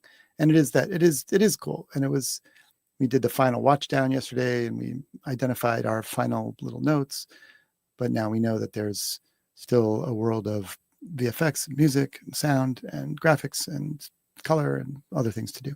I was listening to Sidney Lumet on Fresh Air this week. Friend. And of mine. Yeah. Great friend of this show. Not true, for the record. It's true that I'm friends with him. I have a sort of spectral relationship. Oh, cool. And Sidney Lumet was talking to like Terry that movie Gross October Sky. No, like the scene in Ghostbusters where Slimer. Yeah. I thought you meant in Ghost. No, the scene in Ghost. No, it's not Slimer. It's a different. The scene where there is a Dan scene in Ghost Aykroyd with wakes spectral up, relationship. and you see that he and the ghost. Sure. My point here is Yes. Sidney Lumet, one of the greatest American directors. I'm listening to him talk to Terry Gross about what he likes about filmmaking. And he's like, the one thing I don't like is the sound mix. Yeah. He's like, I hate the sound mix. I'll tell you, want to know my least favorite part? Yes. It's called the Tech Scout. What's that? It's the part where you've already looked at all the locations, so you know where you're going to shoot. And then you have to go in a bus with all the key crew before you actually start shooting, and go look at it and figure out the logistics of, we're going to put the catering over here, and you also do some of the creative work. So the director does have to be there, because you're like, I'm going to shoot this direction, and then this part will be safe. And you ride in a bus, and it's hot and it's boring, and I hate it. What's your favorite part? Recess? Yeah, recess. I will say probably overall the editing process is the most fun, because it's just so endlessly. It's like doing 5 puzzles at once all day, every day. I'm surprised to hear you say that. That's not what I would have expected to hear. I think the writing is super painful. I mean, I very much feel super lucky and love the fact that I shift gears during the process of doing something. So I love that you're alone, you're writing, or you're with your partner or something, and then it gets bigger and you start having meetings, and then you're starting prepping, and then more and more people, and then you're on shooting, and it's like running an army, and it's crazy, a certain type of adrenaline, and then it all gets quiet again, and you're with a certain small group, and you're figuring out. But to me, the final process of putting all the pieces of the puzzle that you've collected over this years sometimes, and now piecing them together and seeing how it's going to work and being creative in that way, for sure is the most exciting. Can you tell me one choice that you were excited to make when you were in the editing room, where it fit like a piece of a puzzle? I mean, it does happen every day. Maybe if I just talk in generalities of specific will come to mind, but so often I continually marvel every time, decade after decade, that you're sitting there, and you know this from anything one creates, is that something's not funny, and then you're like, try shaving off a half a second on that one part, and you're doing like, oh my God, something's funny. Where is that magic? And I also just I like that I have a certain amount of experience, and you can guess and try things, or like you learn the muscle to come up with an idea and be like, I know this has nothing to do with what we were planning on doing, but what if we turn left here? And you're like, oh, and whether it's on the page or on the set or in the edit room, it's a very fun job. David, can I tell you? That was my way of avoiding a specific answer to your question. David, can I tell you that I met my co-hosts of The Sound of Young America when I was in college. We were all in college. We were dorm mates. Can I tell you what the most valued single item on our hall was? Was it a bong? No, there was a nice young man named Michael, and he had a copy of State by State with the state. Yeah, the state book, the infamous state book. We all fought each other for it. Did you read it? Yeah, it was hilarious. It's a great book. It's hilarious. The story of that was that after the state kind of fell apart in the late 90s, we got somehow a deal to write a book, and we decided that we didn't want to really work hard on it or do anything together, and so we said everyone just got assigned to write pages of a travel guide, and then we would organize it by state. And Ben Grant and I sat in a living room with all these different papers and put them in order, and then handed them into the publisher. And those people that you avoided work with are still your compatriots to this day. Every day, well, through and through. David, thank you so much. I can't tell you what it means to have you here. Well, I love that. I loved this first few minutes just getting warmed up, and now let's really just dive in and start getting into my next guest on the program is the production fellow, David Wayne. Thank you so much, David. Congrats on your anniversary. Thank you. It's very nice to see you. See you later. My next guest on the program is the production fellow at Maximum Fun. That's right. 2 people canceled. So there's 2 production staff coming into the studio. She's going to be playing the Crepe Place in Santa Cruz on November 6th. Hannah Mraz. Hi, Hannah. How are you? Are you actually playing the Crepe Place? Yeah, I'm for real doing that. I just assumed that was a Santa Cruz joke. No. What are you doing? What are you doing there? Play music. Oh. Music's what I do, Jesse. Oh, well, I thought you. How silly of me to think that you worked on my radio show. That's the other thing I do. I actually do a lot of things, unfortunately.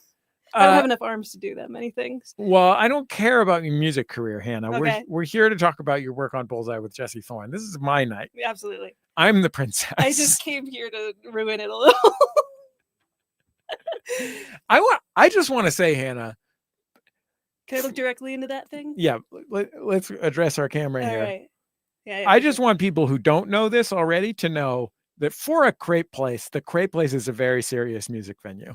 I'm learning that. That's Yeah. one of the top crepe music venues in America, I'm going to say. It's got to at least be in the top 3. To get a gig at the crepe place, no joke. That was one of the that's one of the grails that you're reaching for. That's the brass ring you're hoping for if you're a musician in Santa Cruz. Man, I feel like I am absolutely taking it for granted. This feels very far away from me because I didn't know anything about it. I just learned how cool it actually is. You're a rapper? I'm a singer-songwriter with a guitar and piano. Okay. You can tell by looking at me. What is the worst part about working on Bullseye with Jesse Thorn? You can't be fired. This is being broadcast live on air. The worst part is I live in Long Beach and this office is an hour away from my home. Yeah, depending on what time of day it is. But could be worse. I don't know. Living in Long Beach means everything I've ever done has been an hour away from my home. So what did you think it was going to be like to work on Bullseye, and how does what it's actually like compare? I think I came in with some working knowledge of how to run a podcast that you publish to the internet. I didn't know anything about radio distribution. So what is new and bold and exciting to me is the NPR of it all. It's the radio audience is very different from an internet audience. You're just saying that because you get the emails. Is that what you're telling me? Sure. And also because I know internet people and I don't know radio people quite as well. We got an email once, an enraged email that I had said that the best pop song of all time was "I Want You Back" by the Jackson 5. Hot take. And no one else has ever said. They were enraged. They said, "How dare I?" Because in their opinion, it was Mares Eat Oats. Mares Eat Oats. Yeah, for sure. And that was a radio person that emailed you that? Yeah. Probably. Yes, Hannah, it was correct. You've identified the sort of person who would send us that email. So I've learned something.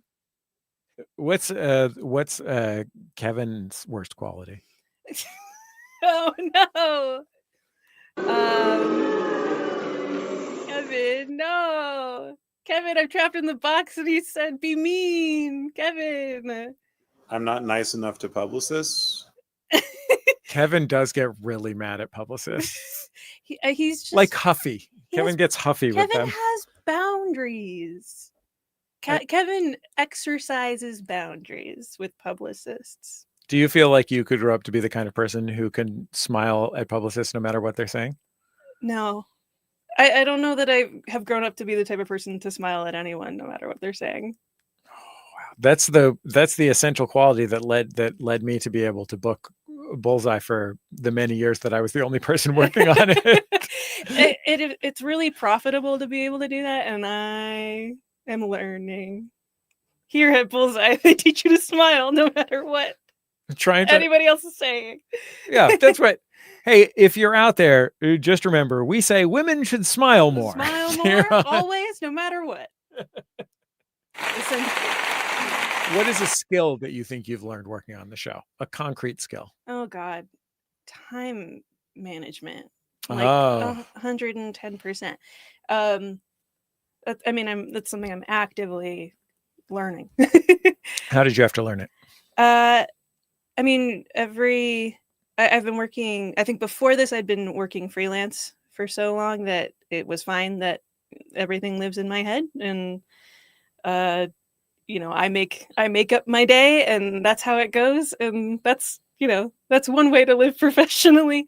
It does not translate well to teamwork, so that's my time not good at teamwork. Hi, I'm here for Bullseye. Not good at teamwork. And goodbye. Well, Hannah, we'll see you at the Crepe Place in November. See you there. Hannah Miraz, our production fellow. Okay, we've only got 2 guests left. Our penultimate guest in our 25 for 25 marathon. I am starting to flag, but what a thrill it is. What an enervating thrill it is to have our next guest in the studio. She's a singer-songwriter of many hit songs. She has a daily show on Sirius XM 90s on 9. She's about to be on tour with Joan Osborne, the great Lisa Loeb. Hello, Lisa. How are you? I'm good. How are you? I'm great. I'm thrilled to see you. I had therapy earlier today, Lisa. Okay. And I said to my therapist, I got this thing coming up. I'm interviewing 25 people. I got Hubel and Sheer and Lisa Loeb is coming in. And my therapist said, oh, you must be nervous about Lisa Loeb. You had a crush on her when you were 13. And I said, yes. And then my therapist said, she's very beautiful. And I said, yes. It's true. That's a true story about me in therapy. I love that. It sounds like it was translated from another language, but I love it. I love Okay. it. Well, all my therapy sounds that way. And you had a therapist today. That's a lot of talking. Don't you get sometimes when you're talking to the therapist and then you're like, oh, I'm so tired from talking. I don't know, Lisa. Do you ever get tired of playing beautiful music? Oh, let me think about I that. hate music now, you say to yourself? Yeah. Well, yeah. I mean, there's so many distractions these days, but that's very sweet. Thank you. I was just listening to you the other night, driving around. That's like one of the great things about LA traffic at night is that you get to listen to great radio. Yeah, that's true. That's Yeah. true. Are you a talking in the car person or a music in the car person? Well, to myself, I am a depends on who I'm I'm not talking car about with. what kind of performance you're You know- doing in the car. What do you have on the stereo? On the stereo, it depends on what I'm doing. Like if it's just me, I am listening to usually NPR, or I'm listening to a book if I'm listening to a really good book, or I like listening to religious radio, a lot of different religious radio. Different religious radio. Yeah, different religions. Catholic radio. I'm Jewish, but it's very interesting. Sometimes I listen to radio with people who have very different points of view than I do, aside from the religious radio. And sometimes, like today, I was listening to a couple of songs that I'm going to be singing with a band tomorrow night at the Village Arts in Los Angeles with Adam Felber's dad band called Super Spreader. So I was working on those songs. So I was listening to the same song over and over again. I talk on the phone a lot in the car. Oh. Yeah. But if my kids are in the car, I listen to what they want to hear. I can imagine you talking on the phone on a treadmill like a entertainment executive in a movie. I do that in my neighbor. I don't do it on a treadmill. I do like treadmills though. They're fun, but I walk around my neighborhood a lot. And it's funny because I run into other people who are also doing the same thing in Los Angeles because it's so beautiful outside and you're having these great phone conversations. Unless I need to be in front of my computer because it's an actual serious phone, serious conversation. Do you have purpose music for when you're in the car? Like, do you have music for when you need to get going somewhere or music for when it's night and the lights are twinkling or those kinds of things? Oh, I should, but I don't. If you ask me when I was 15 or 16, I would say 100%. I was so into music for mood and I needed different music for different things. And I loved, Led Zeppelin for this and that thing with the window roll down and Brian Eno music for airports and, really specific things, The Cure, The Police. Now I'm like, I just need it to be quiet or I just need to like zone out or I want to learn something. And so often it's less music and more somebody talking about something for some reason. Do you know what the one music that I still like? I mostly listen to podcasts in the car or the baseball game, if there's a baseball game. But the one music that I'm very committed to listening to in the car is if I'm not getting on the freeway, then I drive with my windows down and listen to rap music really loud. You're so cool. Because I don't get to in my house. Do you turn up the bass? Like in my car, my son like listens to a lot of rap music. And so every time he gets in the car, he goes to he changes the EQ and he like jams up the bass really loud. I mean, I do loudly, loud. I miss the like rock, jazz, classical buttons on the front of my CD player. Okay, those used to drive. I thought they were so neat, and then they used to drive me crazy. And I was such a like a EQ nerd. I was like, why are they preset like that? I do sometimes. I will say now that you said that, whenever I go pick up my kids at camp, or maybe it's summertime, I will roll down my window sometimes. Maybe I'll have like a Coca-Cola with ice in it, or some kind of something that feels sentimental, nostalgic, and I will listen to summer like soft pop songs from the 70s, stuff that I would have listened to when I went to camp when I was like 9, 10, 11, 12, and I love it, like Supertramp, and maybe the one song by like What's the Matter with the Clothes I'm Wearing. That song was really popular at summer camp.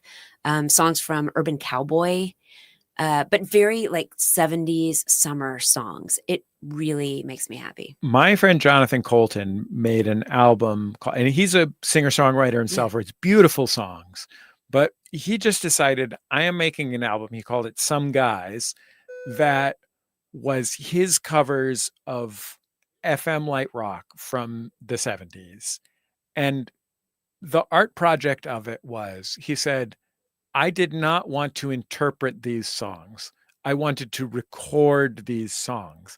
And so what he did is, he's an incredible musician and a beautiful singer, but he just tried to make every sound on all of the recordings of all of his favorite songs and made this beautiful sort of like art project of how close can he get to recreating these like Grand Funk Railroad ballads or whatever. That's really hard. Did he do the 10cc I'm not in love? I bet he did. That one's a really hard one.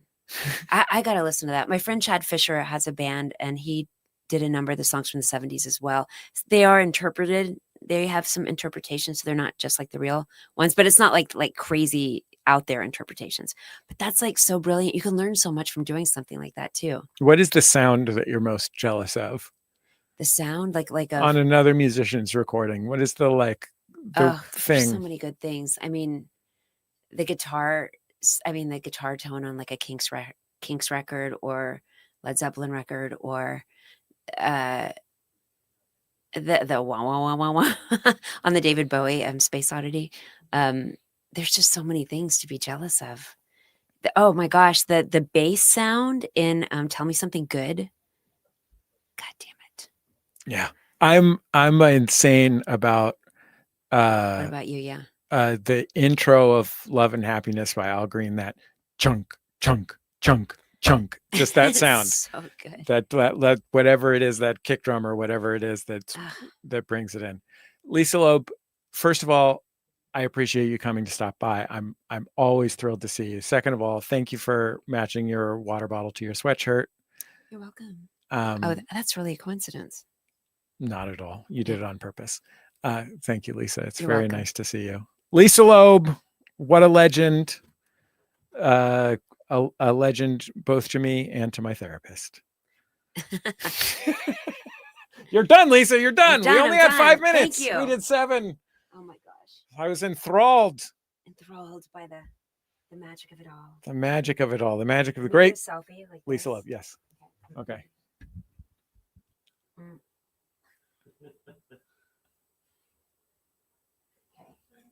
Great. Perfect. Fabulous. Thank you, Lisa. Thank you. What? Wait, tell me when you want to come to Jordan Jesse Go again soon. Wait, say it again. Tell me when you want to come to Jordan Jesse Go Oh again. yeah, I would like to. Okay. This is like so fancy now. Yeah, we're still on. I'm on the air though. I can't keep talking to you. No, but My that's why our studio's become so fancy. Goodbye. My final guest is the former head writer of The Daily Show, the former head writer of Mystery Science Theater 3000, the co-host of the podcast The Flop House. He's writing the Harley Quinn comic book series for DC Comics. He has a book coming out called Joke Farming: How to Write Comedy and Other Nonsense. My friend, Elliot Kalin. Hello, Elliot. Hi, Jesse. How are you, my friend? I'm frantic. What's that? And I won't want to take too much time talking about my travails getting to the studio today. Thank you so much for having me. I'm very excited to be part of this. I'm thrilled to have you This here. historic milestone. Are you okay? I'm all right. You know, the offices of Max Fun have the same address of another building that happens to be in Santa Monica, California, which is not a close place. Yeah. And I was in a rush to get here. I said, I want to be on time. So I put the address into my car navigation system. I won't say the name of my car because it's a company owned by a terrible person. And the two of the exact same address come up, and I rolled the dice, and it came up Snake Eyes. Jesse. Oh, no. And I ended up in the wrong one. I was like, it's telling me longer than it usually takes to get there. Traffic, must be traffic. It's traffic. So I've been in the car a lot, but I couldn't miss this historic moment. Yeah, I mean, our office is 12 minutes from where you live. It's like- if you're driving on the right freeway. Like 30 minutes. Yeah, but it's much. I was like, oh, I guess traffic's bad today, but I should have taken that moment to double check. Elliot, we're going to have you on the show for a serious full sit down about your book, Joke Farm. I would love that. That'd be wonderful. Thank Because I know how deep and committed you are to the historical and theoretical questions of where comedy comes from. Yes, and how it works. How do you make it work? How does it function? Yeah. So you have been writing this book while also in parallel writing comedy for television. You've been working on a Ghostbusters television show. Yes. How has the process of researching, how the Marx Brothers write jokes or whatever changed your joke writing process? That's a very good question. I think Thanks. mainly and I'll just take a moment to say, and this is not me stalling, so I can think of an answer. Mhm. What a great question asker you are. You come up with great questions, you ask them. Often of a time to listeners, I will listen to a Bullseye episode and then I will text Jesse and say, that was a great interview. That was really I'm good." always very grateful to get those texts. But it's helped me in terms Can of... I tell you something that my therapist said to me? Yes. I mean, is that okay? Are you allowed to break that confidentiality? I guess it's on you. Yeah. Yeah, it's a one-sided deal. I was saying, maybe it was my wife. It was one of the two people that I tell about important things with. I said, nobody I know actually listens to my show. And I said, you know what? Elliot does. I'm a regular listener, even when it's someone I'm not interested in, just because your interview skills make me interested, which is the sign of a great interviewer. I like that you live your life. I was just going to say, like the old French saying, treat your wife like your therapist and your therapist like your wife. That's the secret to keeping them both happy. But to answer your question, it always opens up to me the possibilities for ways of creating humor, and that ideally the way you create humor is comes naturally to you and then is refined into a process. And seeing the way that feels natural to other people, it gives you an idea of what's possible, what's out there. And even if you're not capable of, or not capable, even if it's not your preferred way of working, seeing how it can be done can give you ideas about what you're going to do. But it also, the exciting thing is also seeing that all jokes are built out of the same elements. They all function based on the same mechanics, no matter whether it is That's the mechanics. The beans go in the mouth.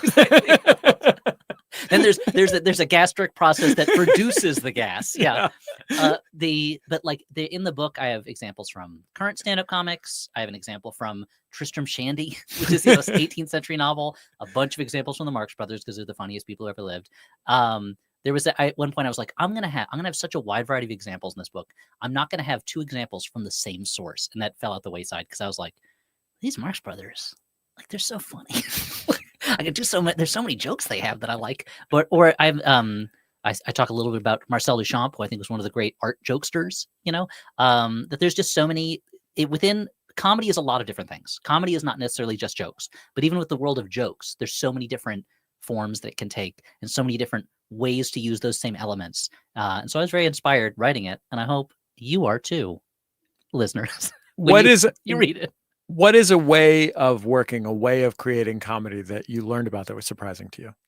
I think one way, again, keeping it with the Marx Brothers, the fact that they would start with written material and then they would continue to write basically on the road, workshopping their material. And their best material is stuff that they workshopped with all comedians do, essentially. Like you go out and perform it and then you adjust it based on that performance.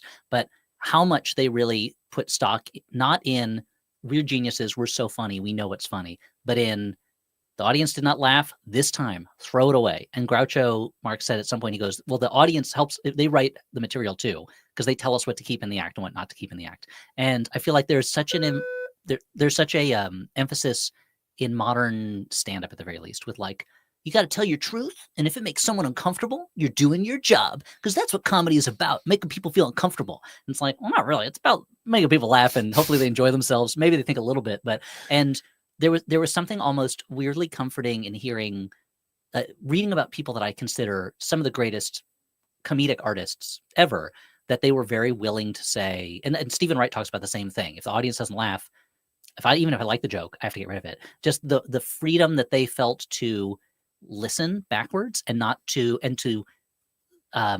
abdicate a little bit of their authority, because ultimately you want the audience to laugh at what you're saying. And if there are, every now and again, there's maybe once or twice in a generation, there's some comedian or some comedy writer who is just so brilliant, so ahead of their time, that the audience just like doesn't get it. But usually this is not the case. Usually if the audience is not laughing, then it's like, oh, I got to do something about this, So Elliot, are you telling me that you're taking the Ghostbusters out on the road?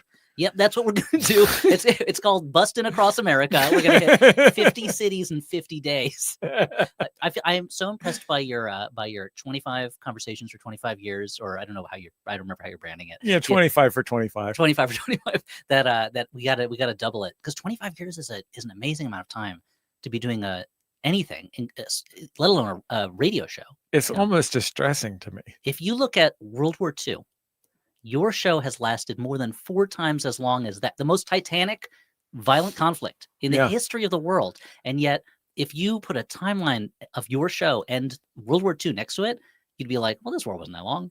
I've only invaded Poland 3 times in that time. But that 4th time, you're doing great. You're building up your armaments. I saw in the last episode, you're talking about the reasons you're developing to justify it. I think you're going to do great. I think this next invasion of Poland is going to be the one that really sticks. Yeah, for you. Well, it's clear if you're watching at home that I have reached full loopiness. I'm grateful to you for hanging out and watching, or watching later on the YouTube, or listening on the radio. And I'm grateful to you for enjoying The Sound of Young America and Bullseye for these past 25 years, every single week. We got live shows coming up in Los Angeles, in New York City, and in Santa Cruz. If you live in or near one of those places, I hope you will come. And I hope that you will stick with us here on YouTube, on the radio, on the podcast for the next 25 years. Thank you so much. You're all wonderful. Elliot, thank you for being my friend. Thank you for being a wonderful genius. I'm always happy to see you. And thanks to Kevin, Richard, Daniel, Hannah, and all the staff of Maximum Fun who made this possible. And thanks, most importantly, to Pizza Buona for delivering 8 pizzas to us. We did pay for them. It was not like but I'm just... It wasn't like congratulations, Jesse, 25 years. What an achievement. Enjoy this pizza on us, Pizza Buona. That's the dream. The dream ultimately... Oh, and Jesus is out there too. I just can't see him because he's down in the lobby. The dream is to get to a point where your celebrity leads pizza people to send you free pizza. Yeah. I'm not there, but we did order the pizzas and they came when they said they would come. You're both upholding your ends of the social contract that is pizza. Exactly. You're going to order it. It's going to arrive. You're going to pay for it. You're going to eat it. And you know what's beautiful about America is you could do that, Jesse. The Ninja Turtles can do that. Anybody can do that. Anybody can do that. Okay. Goodbye, everyone. I love you.